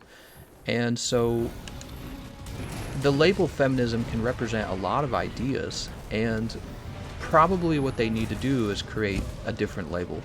You know how we used to call climate change global warming, and that just became kind of an ineffective term? So one of the things we did was we created a new term, climate change. Feminism needs something like that right now in order to represent a set of values that are clearer, with a clearer leadership and a clearer ideology. And if the ideology is hating men, then really, it's never going to not be disliked. But right now there's so many things associated with it, negative things. I don't see it recovering from that ever. I think that feminism, the word feminism, is just going to be tainted forever. And I mean, could you even imagine if there were like meninists, right? Like pretty sure there is. Those red pill guys on Reddit and all that. Think about the gross kind of uncomfortable feeling you think about when you think of men who are in a self-help group where all they do is complain about, oh, their difficulties and oppressions and, oh, women are unfair to us and blah blah blah. You know, these aren't people that you make great associations with in your mind when you think about them. That's exactly where feminism is. That's exactly where it is. I think if our laws really were more sexist, then feminism would still be perhaps an ideology that would be more appealing, but I just don't see that in our laws. I don't see the sexism in fact, almost it is a point where you almost see it the other way around. You have advantages for being women. There's hiring quotas, which means that you're being hired based on your sexuality rather than your level of skill, issues like that. I won't go into all of them at the same time. But I've known people who are affected by this issue of quotas, where they didn't necessarily get hired because they competed against everyone and the best worker was chosen. They were hired simply because that company was trying to meet a quota. And I think that that's one of the most sexist things I've ever heard, actually. Imagine if it was the other way around and they were hiring strictly men to fill a quota. It would be so outrageous and unacceptable. But if it happens for women, it's considered progress. And it's like, well, what is actual equality? That's one of the hyper-focuses of social justice, is supposed to be justice, right? Well, what is justice? Is justice just appealing to one group, giving them advantages because of, I don't know, historical oppression? Is that actual justice, or is it just a new form of, what would you call it? Corruption? Cronyism? You know what I mean? I feel that all it would do is actually create a new form of resentment, except from the people who you're rallying against. In this case, it would be men, right? I'm in that boat, male that can't find job because I'm not a cute girl. Well, cute girls... cute girls have cute privilege. So, see, soon, I don't know if that's a thing yet. That's probably already a thing. Women who look attractive, can you imagine them being accused of having beauty privilege? You have beauty, you have cute privilege. It's just another way of saying, this isn't fair. You're damn right, it's just not fair. It never was. Nature, you know, nature's trying to produce a more competitive human, trying to produce a human that's capable of doing a better job in its environment, and nothing about the production of humans was ever fair. It was all put together by competition, right? Natural selection, whatever you want to call it. It was always all about natural selection. Is equality of opportunity versus the incorrect equality of outcome? Yes, I think a lot of people are quickly catching on to the difference between those two ideas. Equal opportunity would mean everyone gets the same math test. Quality of outcome would be everyone gets the same score on the math test. And this is one of the biggest flaws with social justice right now. Oh, look at that, he jumped off. Very good. Yeah, one of the biggest problems with social justice is believing that everyone deserves to have the same success. For example, you know, in the Olympics, there is a category for fastest, like, runner, right? Fastest sprint time. And if you're short, you're never going to win that. In fact, the people who win all the running competitions are usually from a very similar ethnic group. They just have a biological advantage at running fast. They have a very large biological advantage at running fast. So you see this very narrow representation of runners for that group. And nobody says, oh man, we gotta get some, like, I don't know, imagine some, like, nerdy Jew or something like that, right? Wow, we gotta get some, whatever the case, whatever group is, just pick one. I don't know. I apologize because I'm not, like, an expert on Olympics, actually. I don't watch a lot of sport. I simply understand the argument very well. But yeah, you don't see a lot of representation of various various ethnicities when it comes to something like the Olympics, and nobody complains about that. It just comes out to be some other issue, and then they go, oh, well, you have to make, for example, you have over-representation of Asians in the top colleges, and they're trying to get rid of that. And it's like, well, maybe Asians are really smart. Why do you have to, why do you have to make exceptions for anyone else? There should be no exceptions if you're just trying to find the smartest people. They have like a character exception or something like that, leadership. They come up with like these terms that have nothing to do with your skill in math and science and engineering, like leadership and personality or something like that. They try to come up with these new measurements in order to get people into the top colleges because of social justice. But it's like, well, what do you want? Social justice or geniuses? Which one do you want? Most bow builds don't even use them anymore that I see. What? What is this sentence? Comptonomist says, I think it gets confusing when you attribute the equality of opportunity to the past successes that a family or individual has made. Some opportunities are only available due to hard work. We need competition between the human race because that's how we advance. If we don't, we become weak. Standards go down. It's already happening even in the military. Weak times create weak people. TT5 Holy says, I tried a crit draw bow build once and it was dreadfully slow. Yeah, I did too. They're really not that good. They're definitely a meme.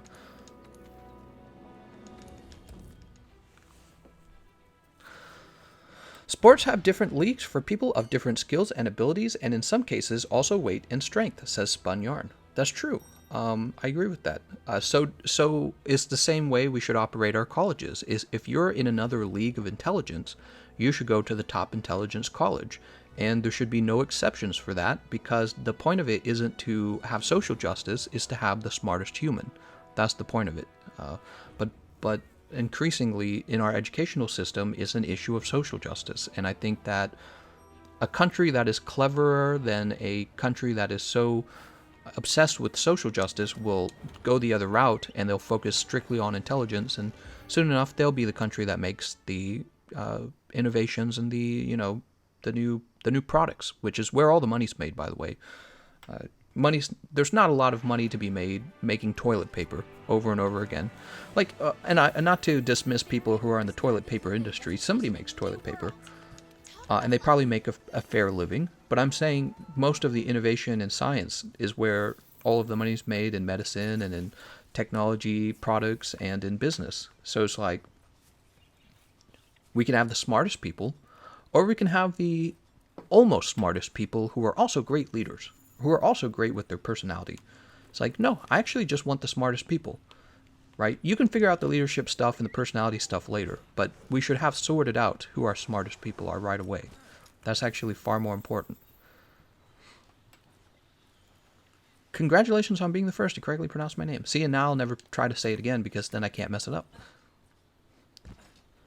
That's a great idea, except the best colleges also cost a lot. So if we're going to force the best people into the best schools, how are they going to pay for it? Well, okay, so hear me out. I understand that the best colleges are expensive, but if you score a perfect grade on something like the SAT or the, what's the other one? I don't remember now. It's been a while. ACT? SAT and ACT. If you're getting perfect scores on these tests, you actually do get offers to get into better and better colleges, and probably the top colleges pay very close attention to who gets the best scores, right? So it's not just an issue of money. There's actually plenty of people who get into those colleges simply for getting the right score. And I think that you're kind of making a presumption to think that these colleges don't do that. I think they probably do it a lot. But money is an issue, yeah, sure. I think that they actually are funded a lot by gifts given to them by previous alumni.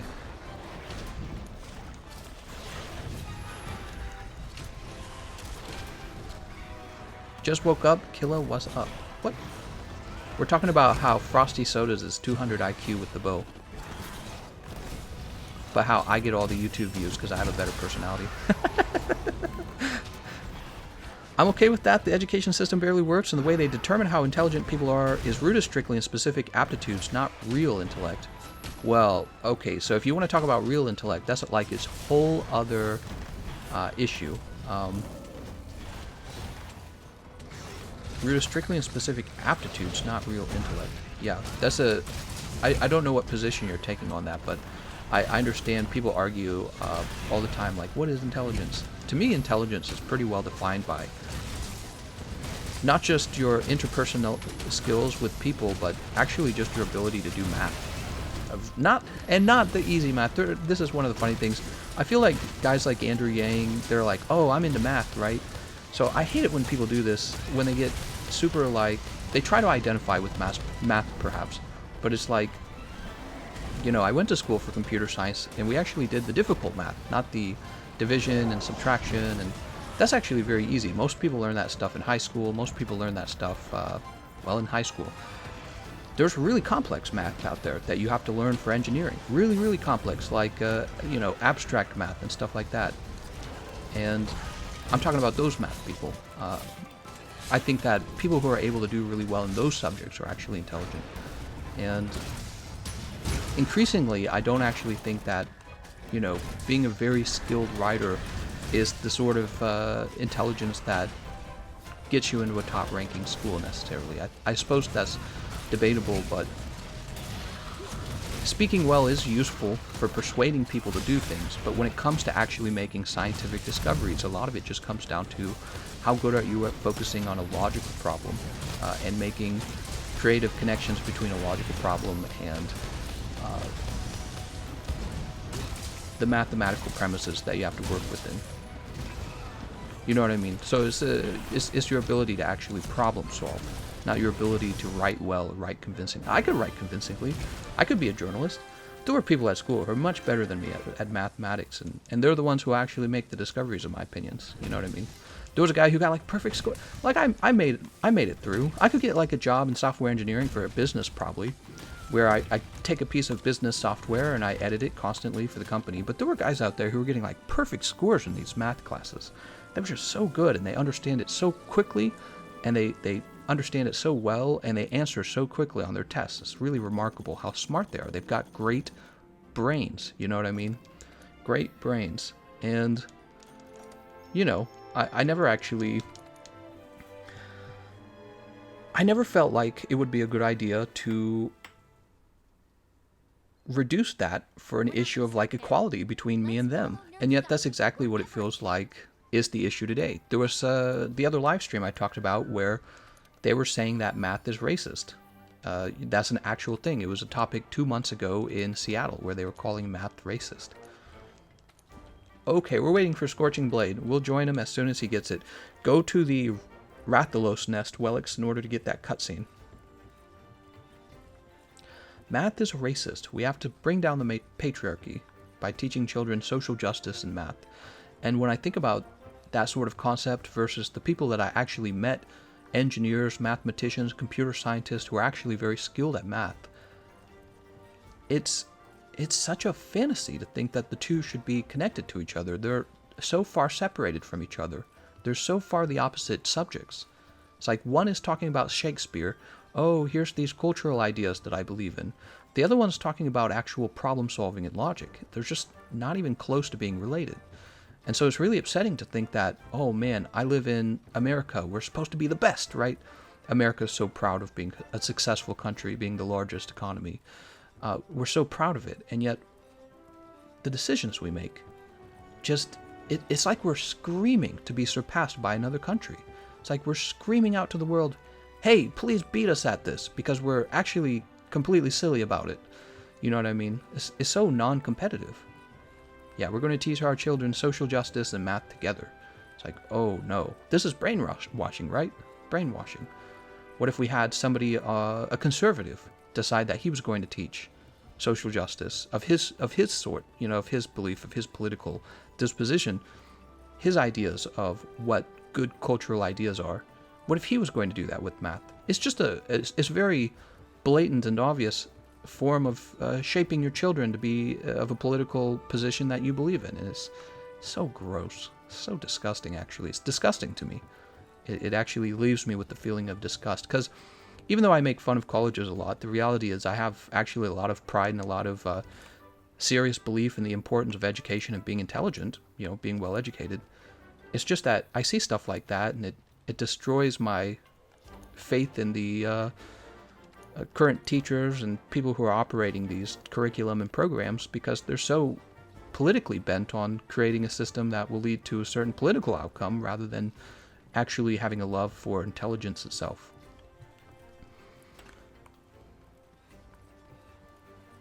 Emma says, also yes. Wait a second, I missed that comment. Also yes, spank me good. What? Ghost says, I took differential equations and there was only 4 people left by the end of the semester.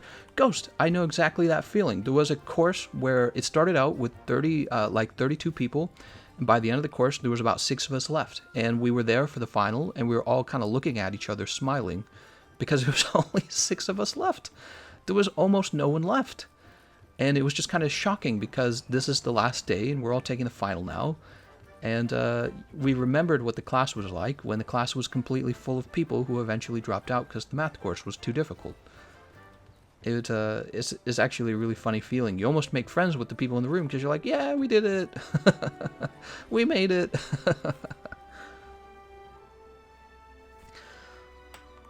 What do you mean? We're already being surpassed in almost everything. We're barely holding on to what we have left. That's better than everyone. No, it's going to be sad if we don't do well with at least Hollywood, I'd say. Hollywood is like one of our biggest exports, if you guys didn't know that, our movies. God, I hope our movies continue to be just something worth watching. I'm scared that even Hollywood will become like, I don't know, just sort of this arrogant political message that we're constantly having to watch on the big screen. One of the issues you're ignoring is prejudice that excludes women or minorities. Equal opportunities make certain that individuals who are as smart as others are shunned because of their sex or their skin. Kajak, I think this is where social justice actually is very important and needed, is when you actually do have that prejudice, stopping people from contributing positively to society. And let me give you a perfect example. Let's say there's a woman who, she's actually the best engineer, but she won't be hired because she's a female, and that's the only reason. That would be a perfect example of when social justice would step in and be like, you're being, a sexist and you need to hire her because society needs her to go engineer things. But that's a hypothetical situation that I've created in order to explain when social justice is actually useful as a sort of political tool. But the problem is, in the future, I don't actually think it's being used that way. I think it's actually being used to do things like win elections. It's actually being used as a tool to guilt people, and it's being used as a way to give preferential treatment to basically it's created a new form of inequality. That's what I'm getting to. So this idea that social justice is necessarily good leads to a situation where people basically abuse their ability to claim, oh, I need this for social justice, right? It's almost as if your belief would be that women and minorities aren't as capable of being racist and sexist as other people. Of course, they're just as capable of it. In fact, there's probably a lot of open racism against whites in America, just very blatant open racism towards them, and this is perfectly okay with everyone. And why would you ever allow that? It's so silly. It's like, well, if you really believed in social justice, you would definitely make sure that this doesn't occur, because you would be breaking your own principles, and you would realize, well, the people, your critics, would quickly realize, oh, it never was about social justice. It was just another tool for you guys to grade women. See, if you heard a woman say that, a feminist say that, you actually probably wouldn't have been surprised to hear her say that. And yet that strictly goes against the principles of, well, the supposed principles of feminism. That would go strictly against it. Where's this monster? Probably over here.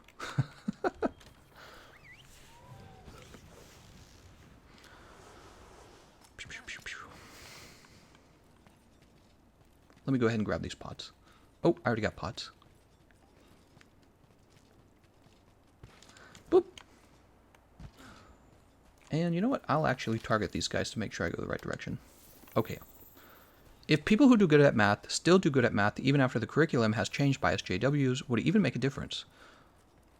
Yeah, I would say it makes a difference. So, Scare Ye, let me ask you this. If you're okay with, like, let's say you're okay with the social justice programs being mixed in with the mathematics.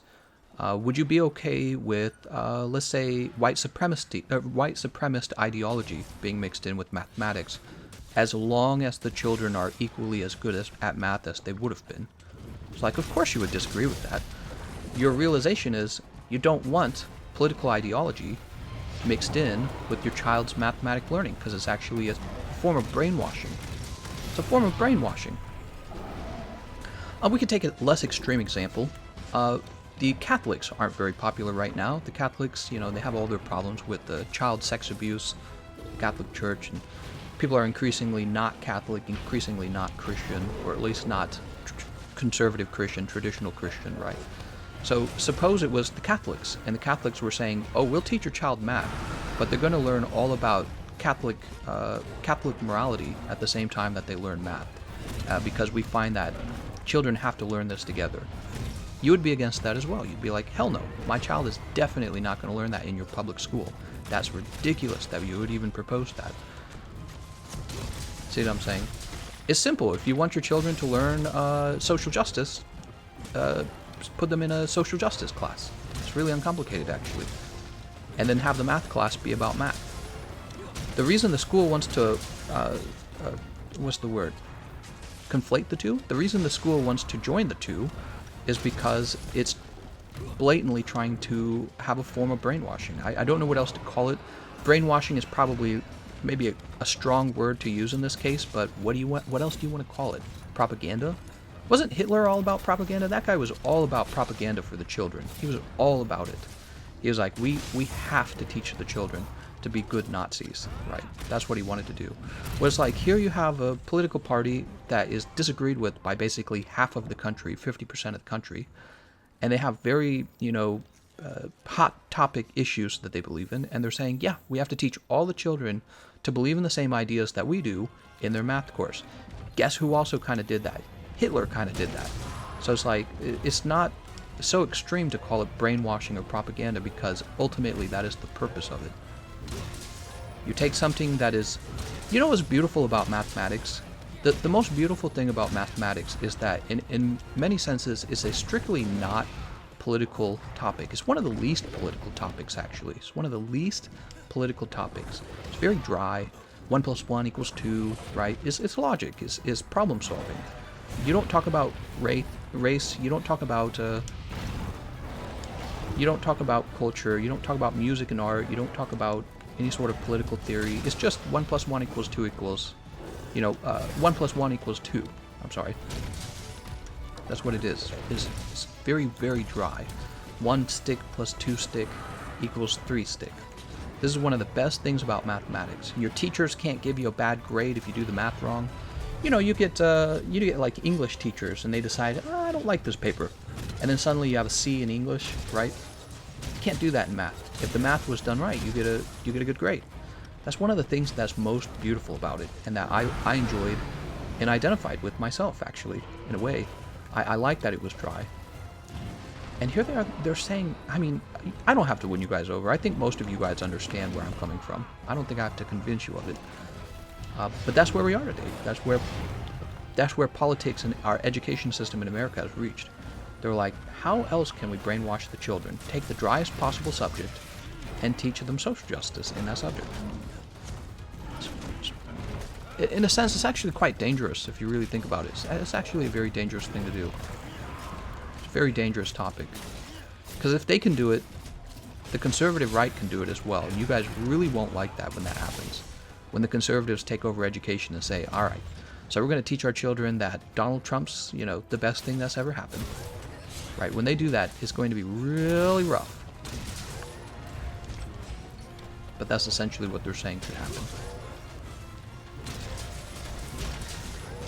Should be a bipartisan issue that math should remain math.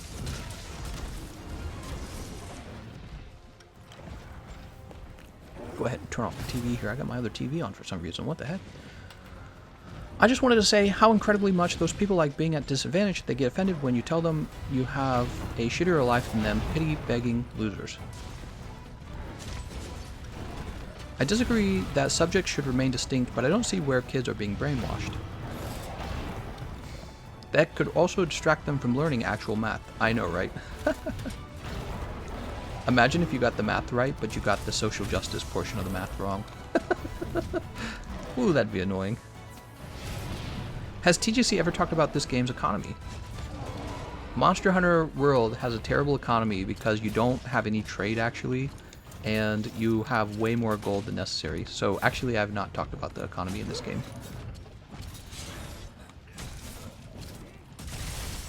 Oops. Math don't need no lube. What? What are you talking about?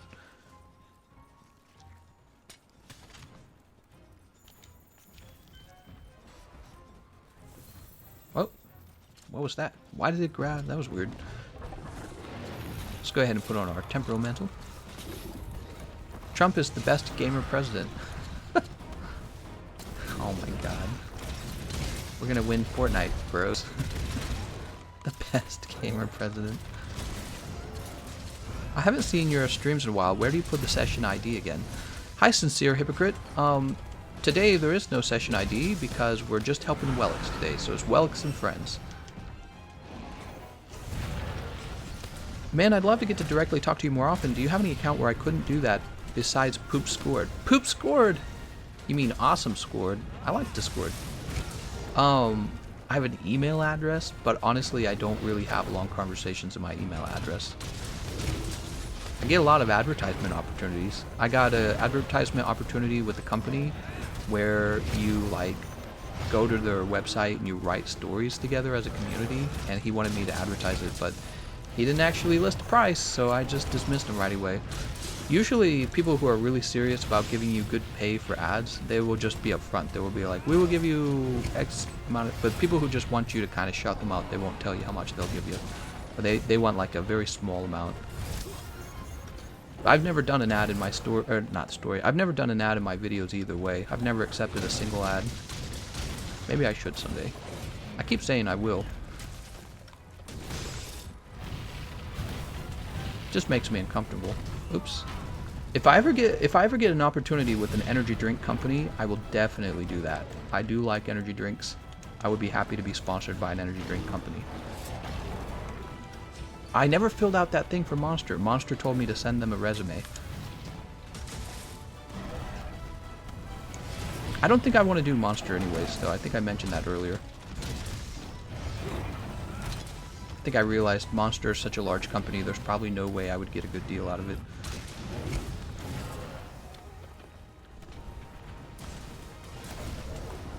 Oh my god, he's gonna kill me. Let's go ahead and have a max potion.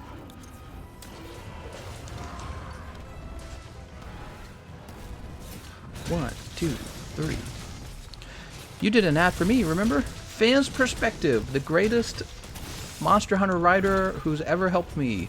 He's written a Charge Blade guide, guys, and we have to make that video sometime, but I have so many other videos to make that I'm trying to decide when. Fan, hurry up and get a better computer. So what I'll do is I'll do the Charge Blade guide, and you can help edit it too. You'll be so proud of yourself. GC is going to get sponsored by Raid Shadow Legends. How come we have to pay to make armor and weapons? We go out and got the materials for them. Oh, that's true. Well, even with the raw materials, maybe you're just paying for his service, right? Oh my god. Oh my gosh, it's Mary. Hi, Mary. Mary, you ready for the Pokemon card stream? I bet you Mary's ready. This is actually going to be one of the better Pokemon card streams. We have a lot of exciting things going on. The PSA cards returned from the very first PSA batch. So I'm sure all of you guys are excited to see what the pulls are. We have a shiny Charizard in there, and he's worth, what is it, like $500 if he gets a 10. So everyone's probably curious what the grade is on him. We also have a Charizard Reshiram in there as well. So there's two very high value cards in there. And then we have plenty of other solid cards as well. Where's my young boys at? Emma's like, you mod now? I made Mary a mod so I could tell when she's in here more easily. So I can look out because my comment section's about to become very lewd. Spawnyard says you have to pay him for his labor. He's a hard worker. That's right. He's a hard worker, man. Is he a hard worker or is he an evil capitalist? He might be an evil capitalist. In fact, I bet you he's the blacksmith shop owner, and those guys who work for him, I bet they don't get paid as much as they earn for the company. I bet you he gets rich by underpaying them. Wow, what an evil guy. We should shut him down or overtax him. I bet he lives in the hills. I bet he lives in a nice gated community. Frickin' frick. Blacksmith shop owner.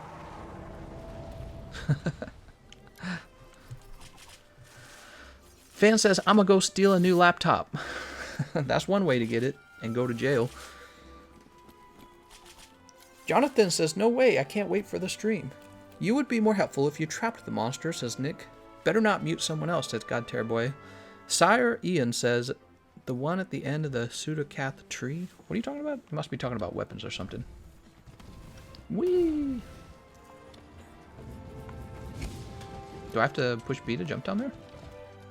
Oh, you have to push B to go down.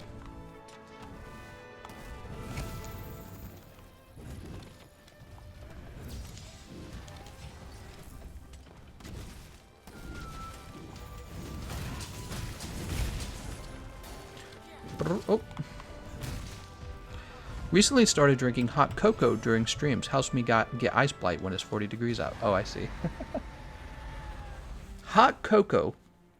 One of the things I've done recently is I've stopped consuming any kind of dessert. So no more cookies, no more donuts, no more...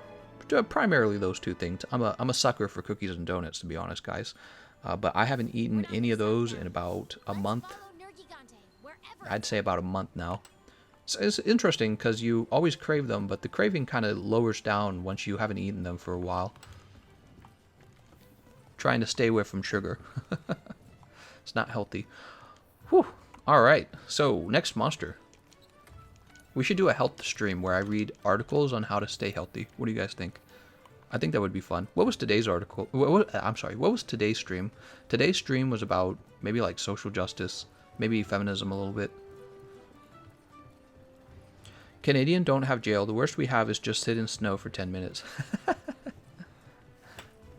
Speaking of snow, where I live, we are supposed to get like a foot of snow overnight this weekend. Oh, where do you live, Frosty? What do I have over the weekend?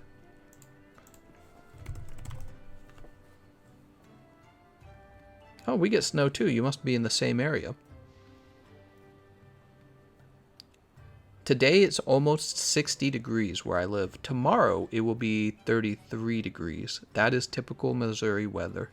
And then on Friday it snows. Unbelievable. Dude, and then Monday it's like 23 degrees. What the freaking frick, dude? Yoga stream? Oh, yeah. When are we going to do our yoga stream, guys?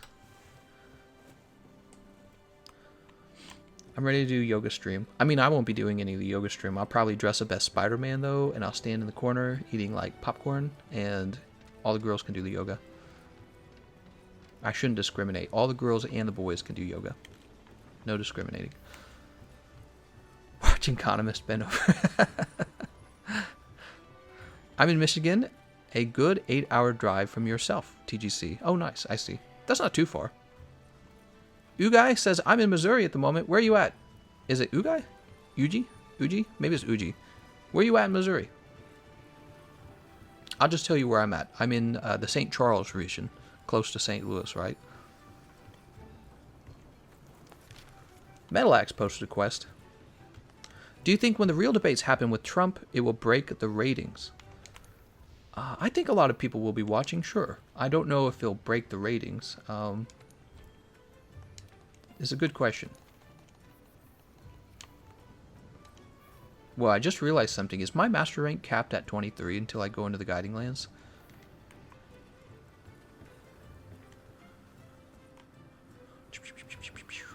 All Europeans like WTF 23 Celsius? No, no, no. Here, let me convert.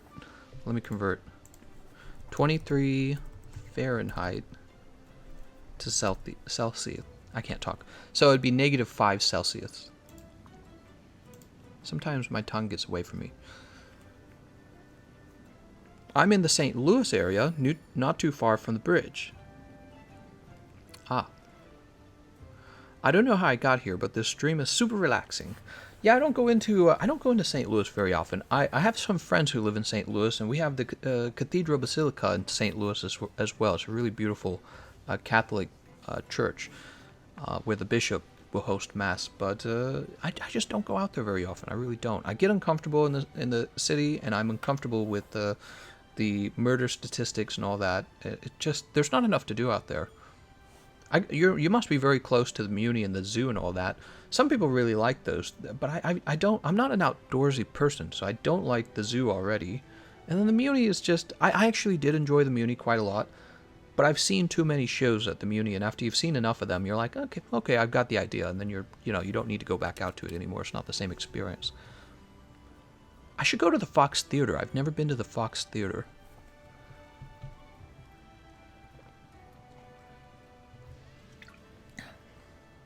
Actually, one thing I really do like about St. Louis is the St. Louis Orchestra. They're really beautiful. Every time I go to that, I'm always really satisfied with it. Dave says, I was taking a nap, then I heard you say different differential equations. Me wake up in fear, gasp, barely passed that class last semester. LMAO. That's right. Dima says it was 9 Celsius today, and it will be 3 Celsius next week. Last year was effed up when we had negative 20 Celsius. That sounds cold.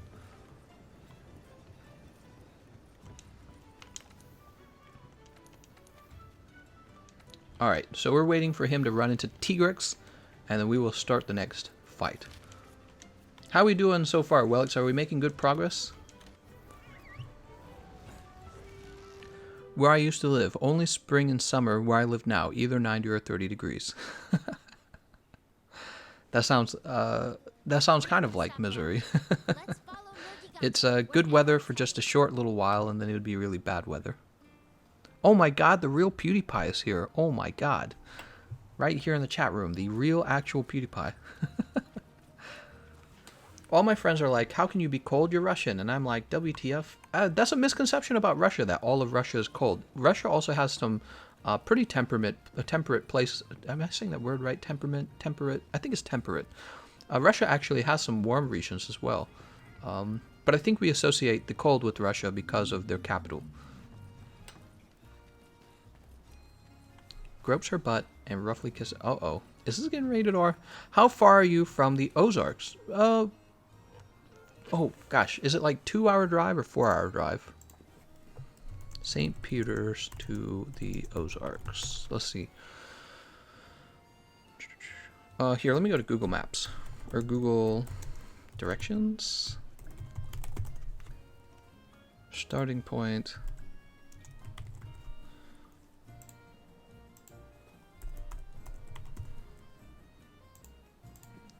I live specifically in St. Peter's, so that's a part of the St. Charles region.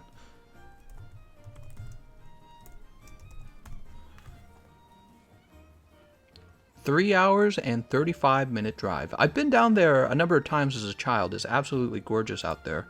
You almost forget that that's a part of Missouri because, you know, St. Louis is the major city, Kansas City is the other major city, and is where you can buy a reasonably priced home and have all the amenities or whatever the term would be. But yeah, those areas are so gorgeous and still sort of untouched. They're really nice. I'm providing that basic armor will get you through the story. All my decorations. PewDiePie doing some subliminal advertising. PewDiePie, he's taking a break or something like that. PewDiePie's taking a nice little break for himself, I think. It's pretty cool. I wonder why. I wonder when he's going to come back. I didn't actually watch his video yet.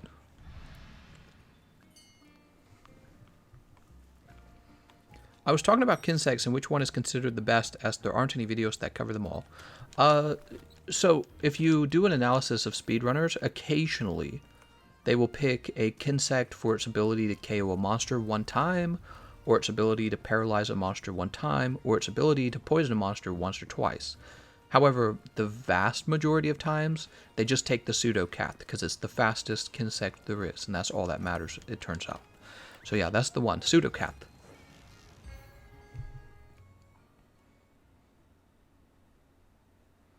Gameconomist only a short 18 hours away from me. It's actually a pretty long time. That's a long drive. We've only explored a I mean, you can get there in one day with non-stop driving, but I wouldn't do that. Huge. Who knows what else is out there? Who knows what else is out there? Oh, shut up. We know what's out there. Booty to hootie. Simple. Alright, here we go. Oh, man. Still got that pain in my neck. Must have really pulled something in my sleep. Have you ever done that, guys? Have you ever fallen asleep in like a bad position and then you wake up and you feel like you've been punched? You're just like, ugh! You've been struck by the bad position you were sleeping in.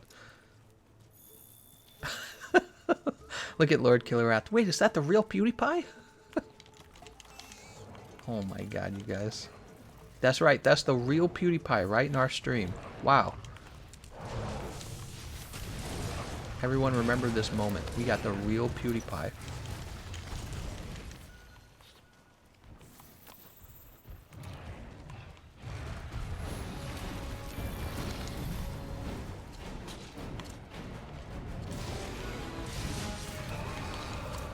Alright, let's go ahead and boop him on the head.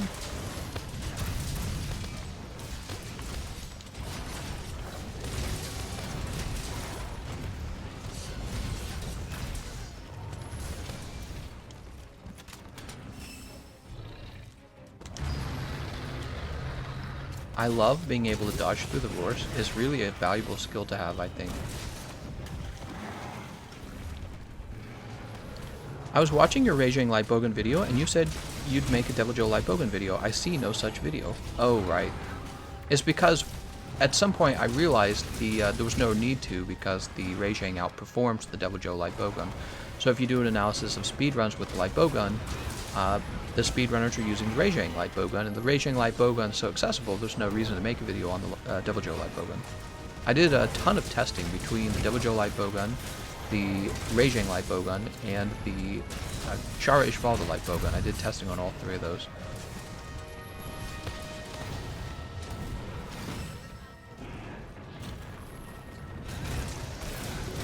Right now, what I would do if I were you, if you wanted a nice light bowgun for sticky ammo, I'd probably just craft the Shara Ishvalda light bowgun.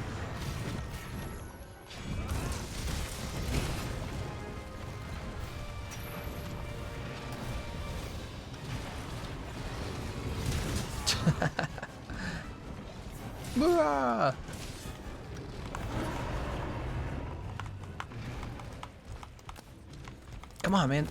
Oh, you gotta be kidding me. You gotta shoot ahead of them. God. I tried so hard to stop him.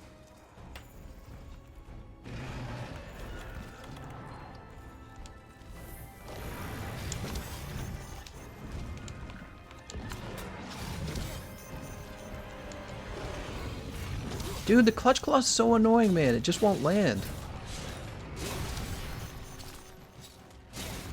Man, no wonder people get annoyed with the clutch claw. You try to use it and it just friggin'...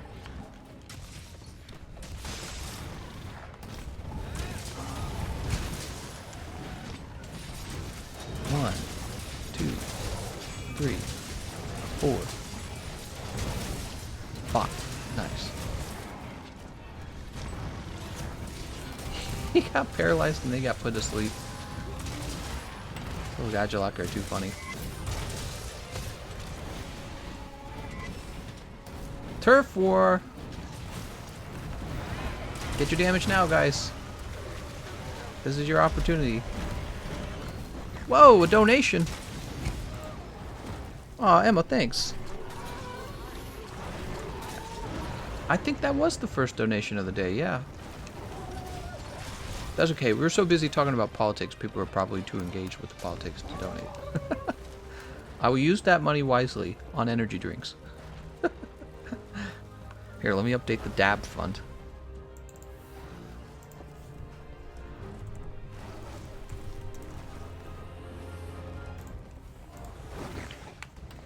Alright, let's get on our way to the Tigrex. I have a really hard time landing the clutch claw sometimes, particularly when my weapon is out. I just need a ton of practice, I guess. Oh my god, how did he know I was even going to be here?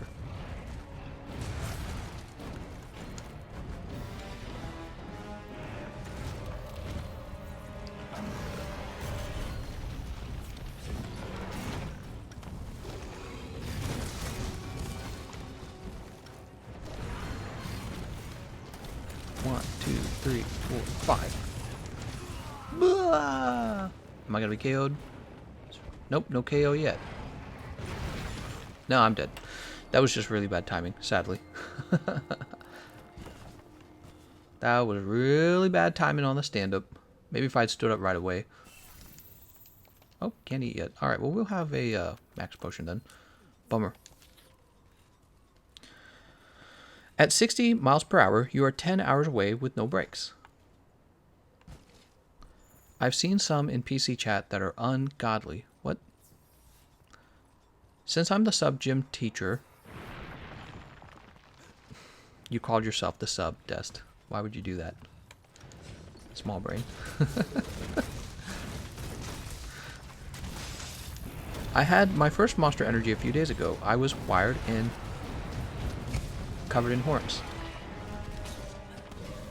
I've chosen a good time with Emma. What are we talking about? Oh. I should probably pay attention to this, not the chat room. You guys ever wonder how I'm able to talk so much during the live streams? Especially when I'm reading chat?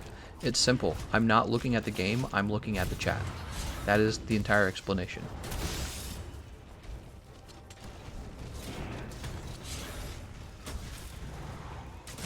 Get him, guys! Beat him up!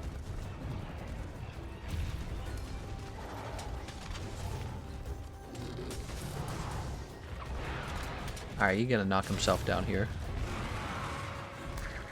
Oh, he isn't. Beat the frick out of this guy. Oh, no, he's off to the next wall now. Now he's gonna knock himself down, right? Yep. Nothing I could do about it. He already had the large black circle around the minimap, which means there wasn't more I could do at that point.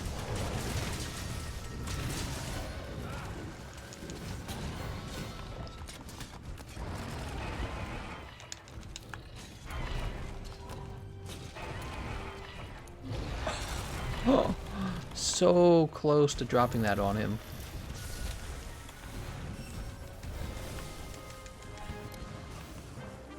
Nice job. Woo. Da -da -da, da -da -da -da.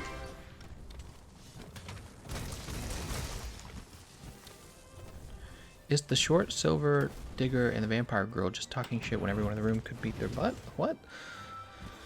Some freshmen are actually dumb. Imagine that. 15-year-old being dumb. Or 14-year-old. If you try using clown emoji, your comment gets auto-deleted. What? Really? Wait, you mean like the clown world emoji kind of thing? Stupid YouTube and their kappa. I don't think that's kappa, is it? When are you going to play on PlayStation 4? Well, we've been busy on the PC because of the launch of Monster Hunter PC. I guess if I went back to that crazy schedule where I'd stream like 3 Monster Hunter streams a day or 2 a day, I could do it. But I've been kind of taking it easy lately. Especially since I have this whole other channel where I stream multiple hours as well. Speaking of which, we're almost ready to go over there. Let's do another round, and then I think after that, we'll probably hop off and open up some Pokemon cards. But first, let's play some more. And we could talk some more.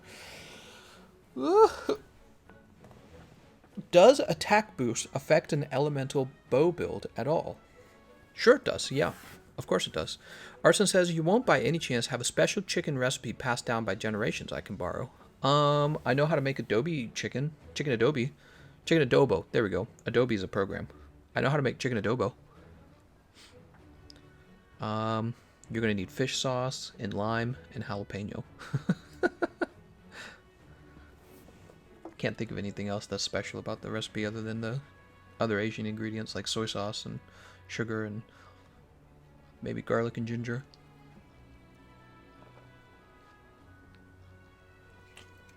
Special chicken recipe.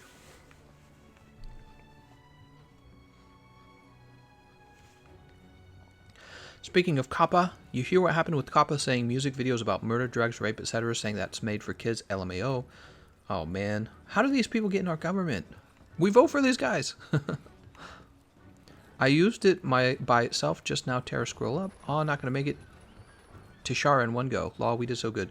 I know, we're doing great. We're making lots of progress. However, I know for a fact, because of where we started in the story, that it would take us about 4 hours to complete the entire story from where we're at right now. So roughly 4 hours from now, we will have finished all the monsters.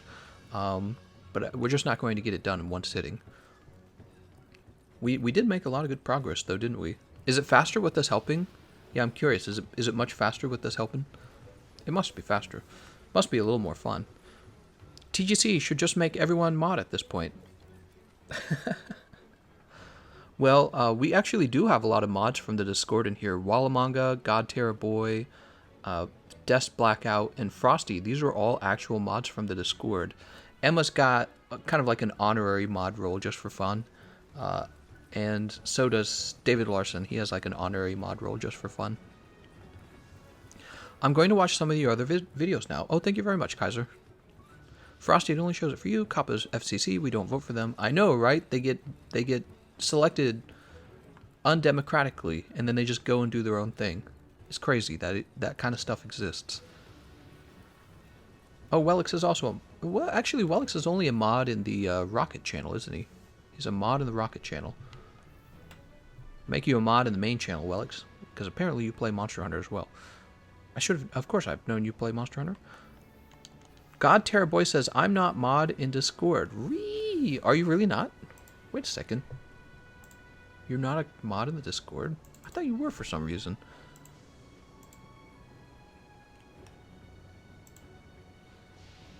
Now I'm looking you up, God Terra Boy.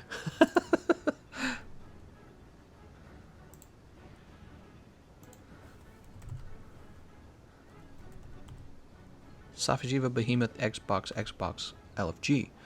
Were you one in the past? Terra and Frosty aren't mods in the Discord.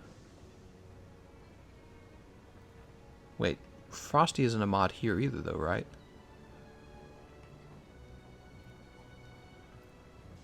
Frosty and I aren't mods in the Discord. Frosty's not a mod. Did I say Frosty? God Terra Boy, I think I might have given you the mod role in the Discord stream because we didn't have any mods. Because we have so many, I might actually remove your mod role. When did I make you a mod? I don't even remember. 6 p.m. Central on Saturday, that's the roadmap reveals. Awesome, fan. Thank you so much for the reminder. I saw your post in the Discord as well. That's actually really helpful.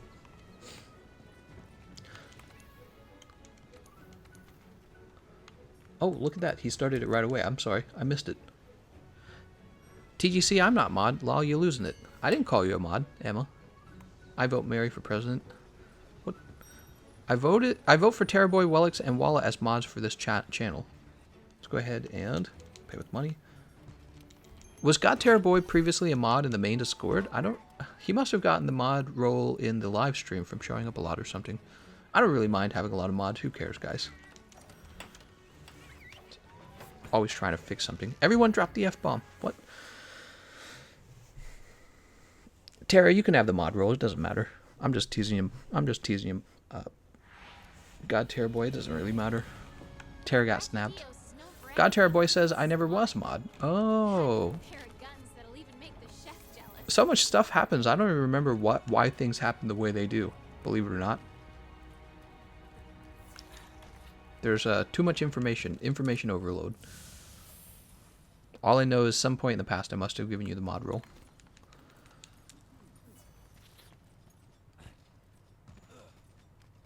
Alright, we'll jump down here. Oh.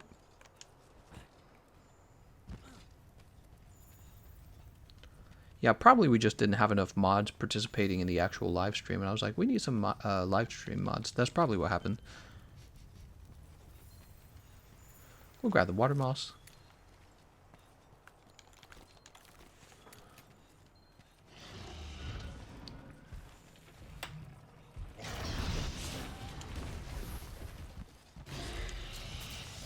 Did I just do that? Oh, God. Did I do that?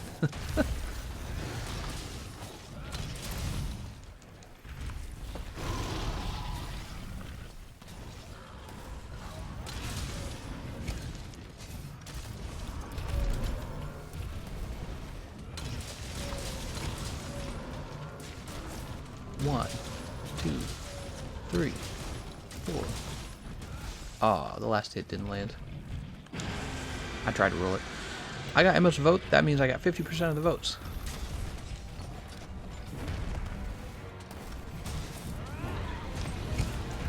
I had the right idea, but I was too early when I released it.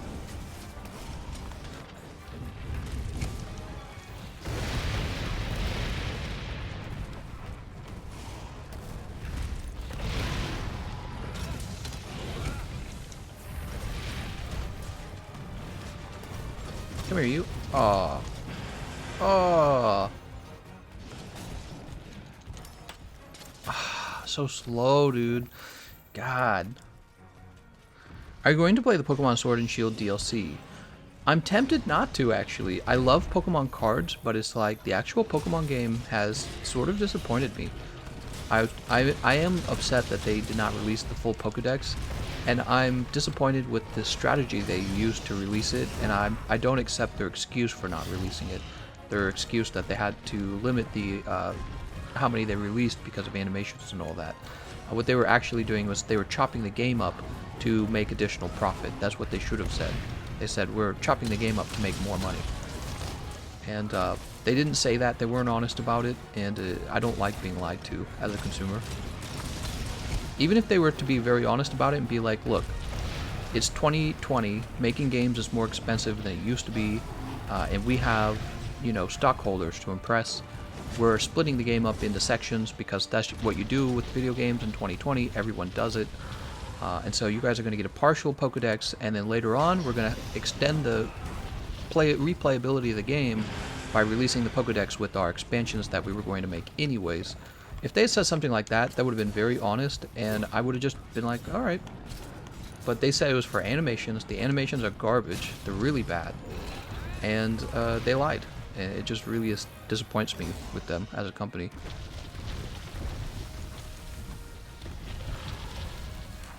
I don't know why they did that. It just wasn't smart. If they were being smart, they wouldn't have lied. I genuinely believe that. I don't think you have to be like some sort of crummy trickster business to make good money. You can be very honest. Tell people you're in business to make money. You know, I find that people, maybe it's just me, but if somebody told me, I'm in business to make money, that would not upset me. Maybe that would upset a lot of buyers, though. Yeah, but it's the truth. Everyone's in business to make money. If you enjoy the product, you should feel fine that they get to have a good paying job. There's nothing wrong with that. Everybody wants to have a good paying job.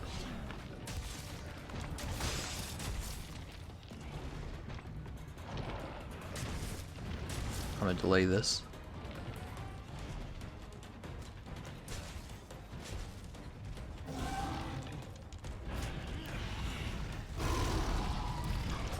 Oh, snap. What the hell?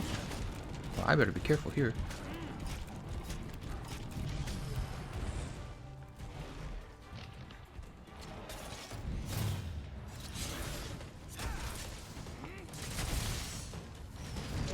Alright, there he goes. Whoa, what? That sucks. We didn't get the knockdown. Ah, the knockdown was, the knockdown got replaced by the drooling effect, drooling status.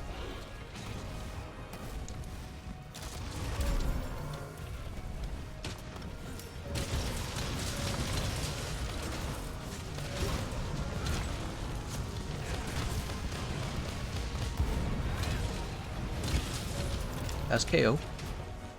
1, 2, 3, 4. I'm telling you, the hammer is the crowd control king for the weapons as far as I'm concerned. Name me other than like the bow guns, name me a better weapon for crowd control.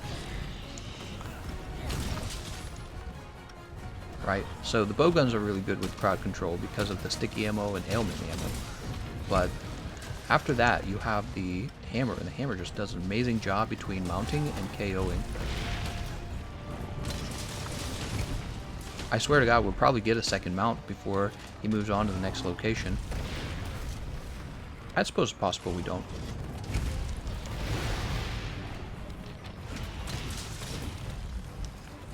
especially if he keeps moving around like this.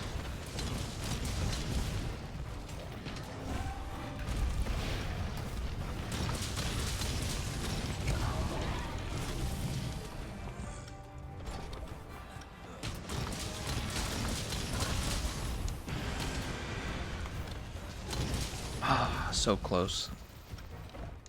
Yeah, maybe we won't get another mount. I mean, we could if he breaks the one pillar, and then we can roll down the pillar. You cannot. No use in it. I'll make Terrorboy illegal. What? Bow is better. Eye is the hairies. Nah, Sword and Shield is better. Everything is better than Hammer. You guys. Sword and Shield is legitimately good at mounting as well, from what I've seen. However, I would say the difference is... oh, God. Did I just do that? I was hoping I could do it early enough that it would actually hit him before he made the jump. Is he still targeted on me? Yes, he is. Much better. Uh-oh, here comes the cluster bombs.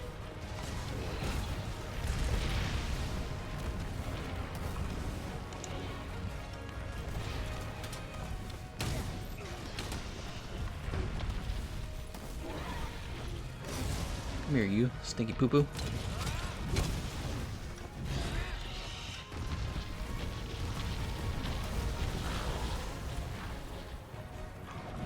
Turn around, turn around.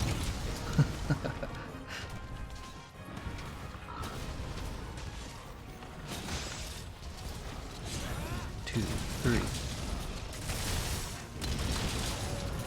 Oh, there goes KO again. I don't know, I think the hammer actually deals a lot more KO than the, that's the thing, I think the hammer does more KO. Oh my god, you gotta be kidding me, man.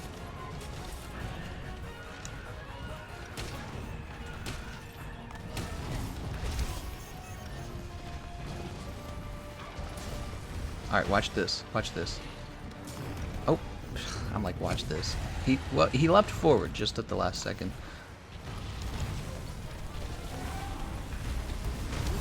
Come on, get out of here. What are you doing? Freaking Azur Rathalos.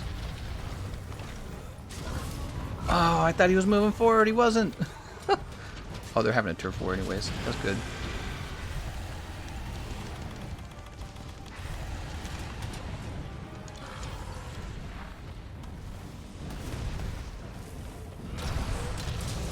Woo! That was actually a pretty good shot there.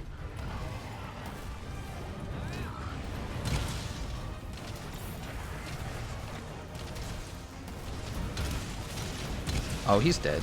He's dead. It doesn't matter.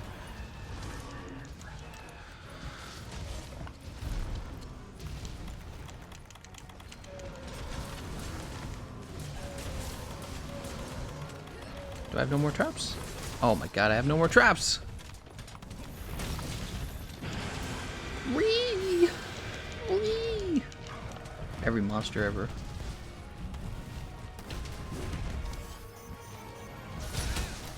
Nice job. Alright. Yay, we got Bracky Poppy. We got Bracky Poppy! Woo! After Brachydios and... what's his poopy face? I think the next step is the Velcana fight, is it not? And this requires you to gather tracks, I think. So I don't think that... yeah, I believe this requires you to gather tracks.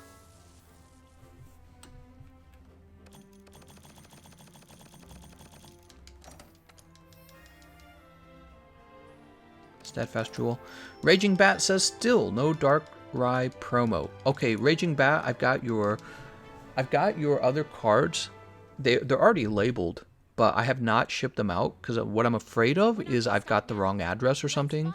So I don't know what to tell you. I kind of don't want to ship it until you can confirm the letter. Emma says, you guys fighting over which weapon is best. Meanwhile, the one who tames the monster beats you all. Monster Tamer World. Okay, so I think this is a good stopping point, a good natural stopping point, having just defeated Bracky Daddy. Why don't we go ahead and wrap things up here? I'm going to go get my second live stream started, and then I'll leave a link to it in the chat room. It's going to be the Pokemon card opening live stream. You guys have actually been enjoying that, and our audience is getting larger. We're getting closer to 100 people. So we have a very exciting episode for the Pokemon card live stream. This time we're going to be taking a look at PSA card returns. These are graded Pokemon cards by professional graders. And these cards are going to be worth a lot more money than a raw card. But there's kind of a cost equation to it, cost-benefit equation, because when you grade a card, it also costs money to grade it. So it costs $18 for a $100 card, or $32 for a card worth over $100. All right, so I'll give you guys the wave for now. And then I'll be back in about 5 minutes with that link, okay, guys?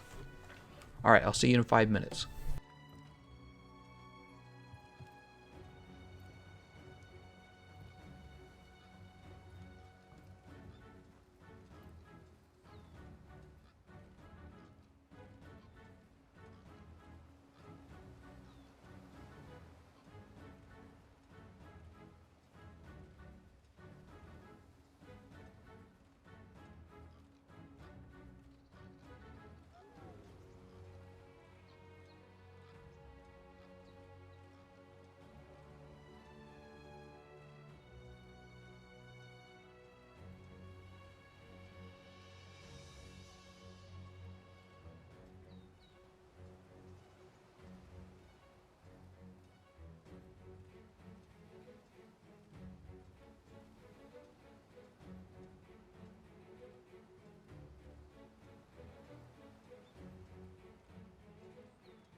Okay, let's go ahead and grab that link now. Well, what an exciting, this is going to be a really exciting live stream. There's a lot going on in it. Jump over here.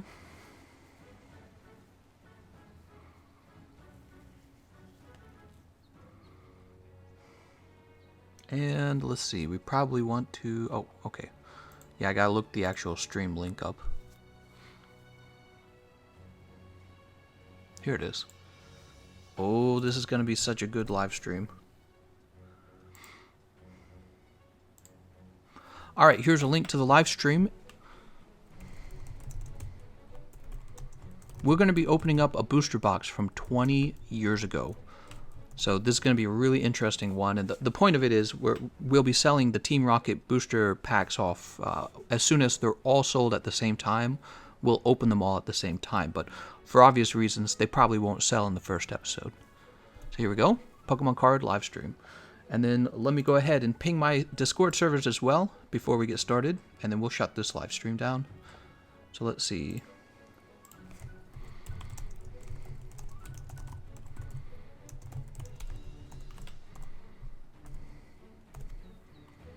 Send this out, and I'll send it out in the Rocket channel as well. I got 2 Discord servers, 2 of them. Count them. 1, 2.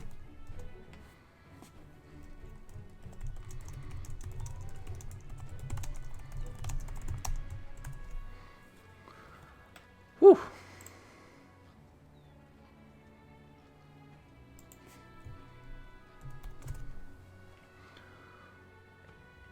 Okay. The gods demand Dodo. So here we go. I'm going to go ahead and shut this live stream down. Thank you everyone for watching. Good luck, Welix. I know you still have a bit of the story left to do. And we're going to go open up some Pokemon cards. Thank you everyone for watching. I'll see you guys next time.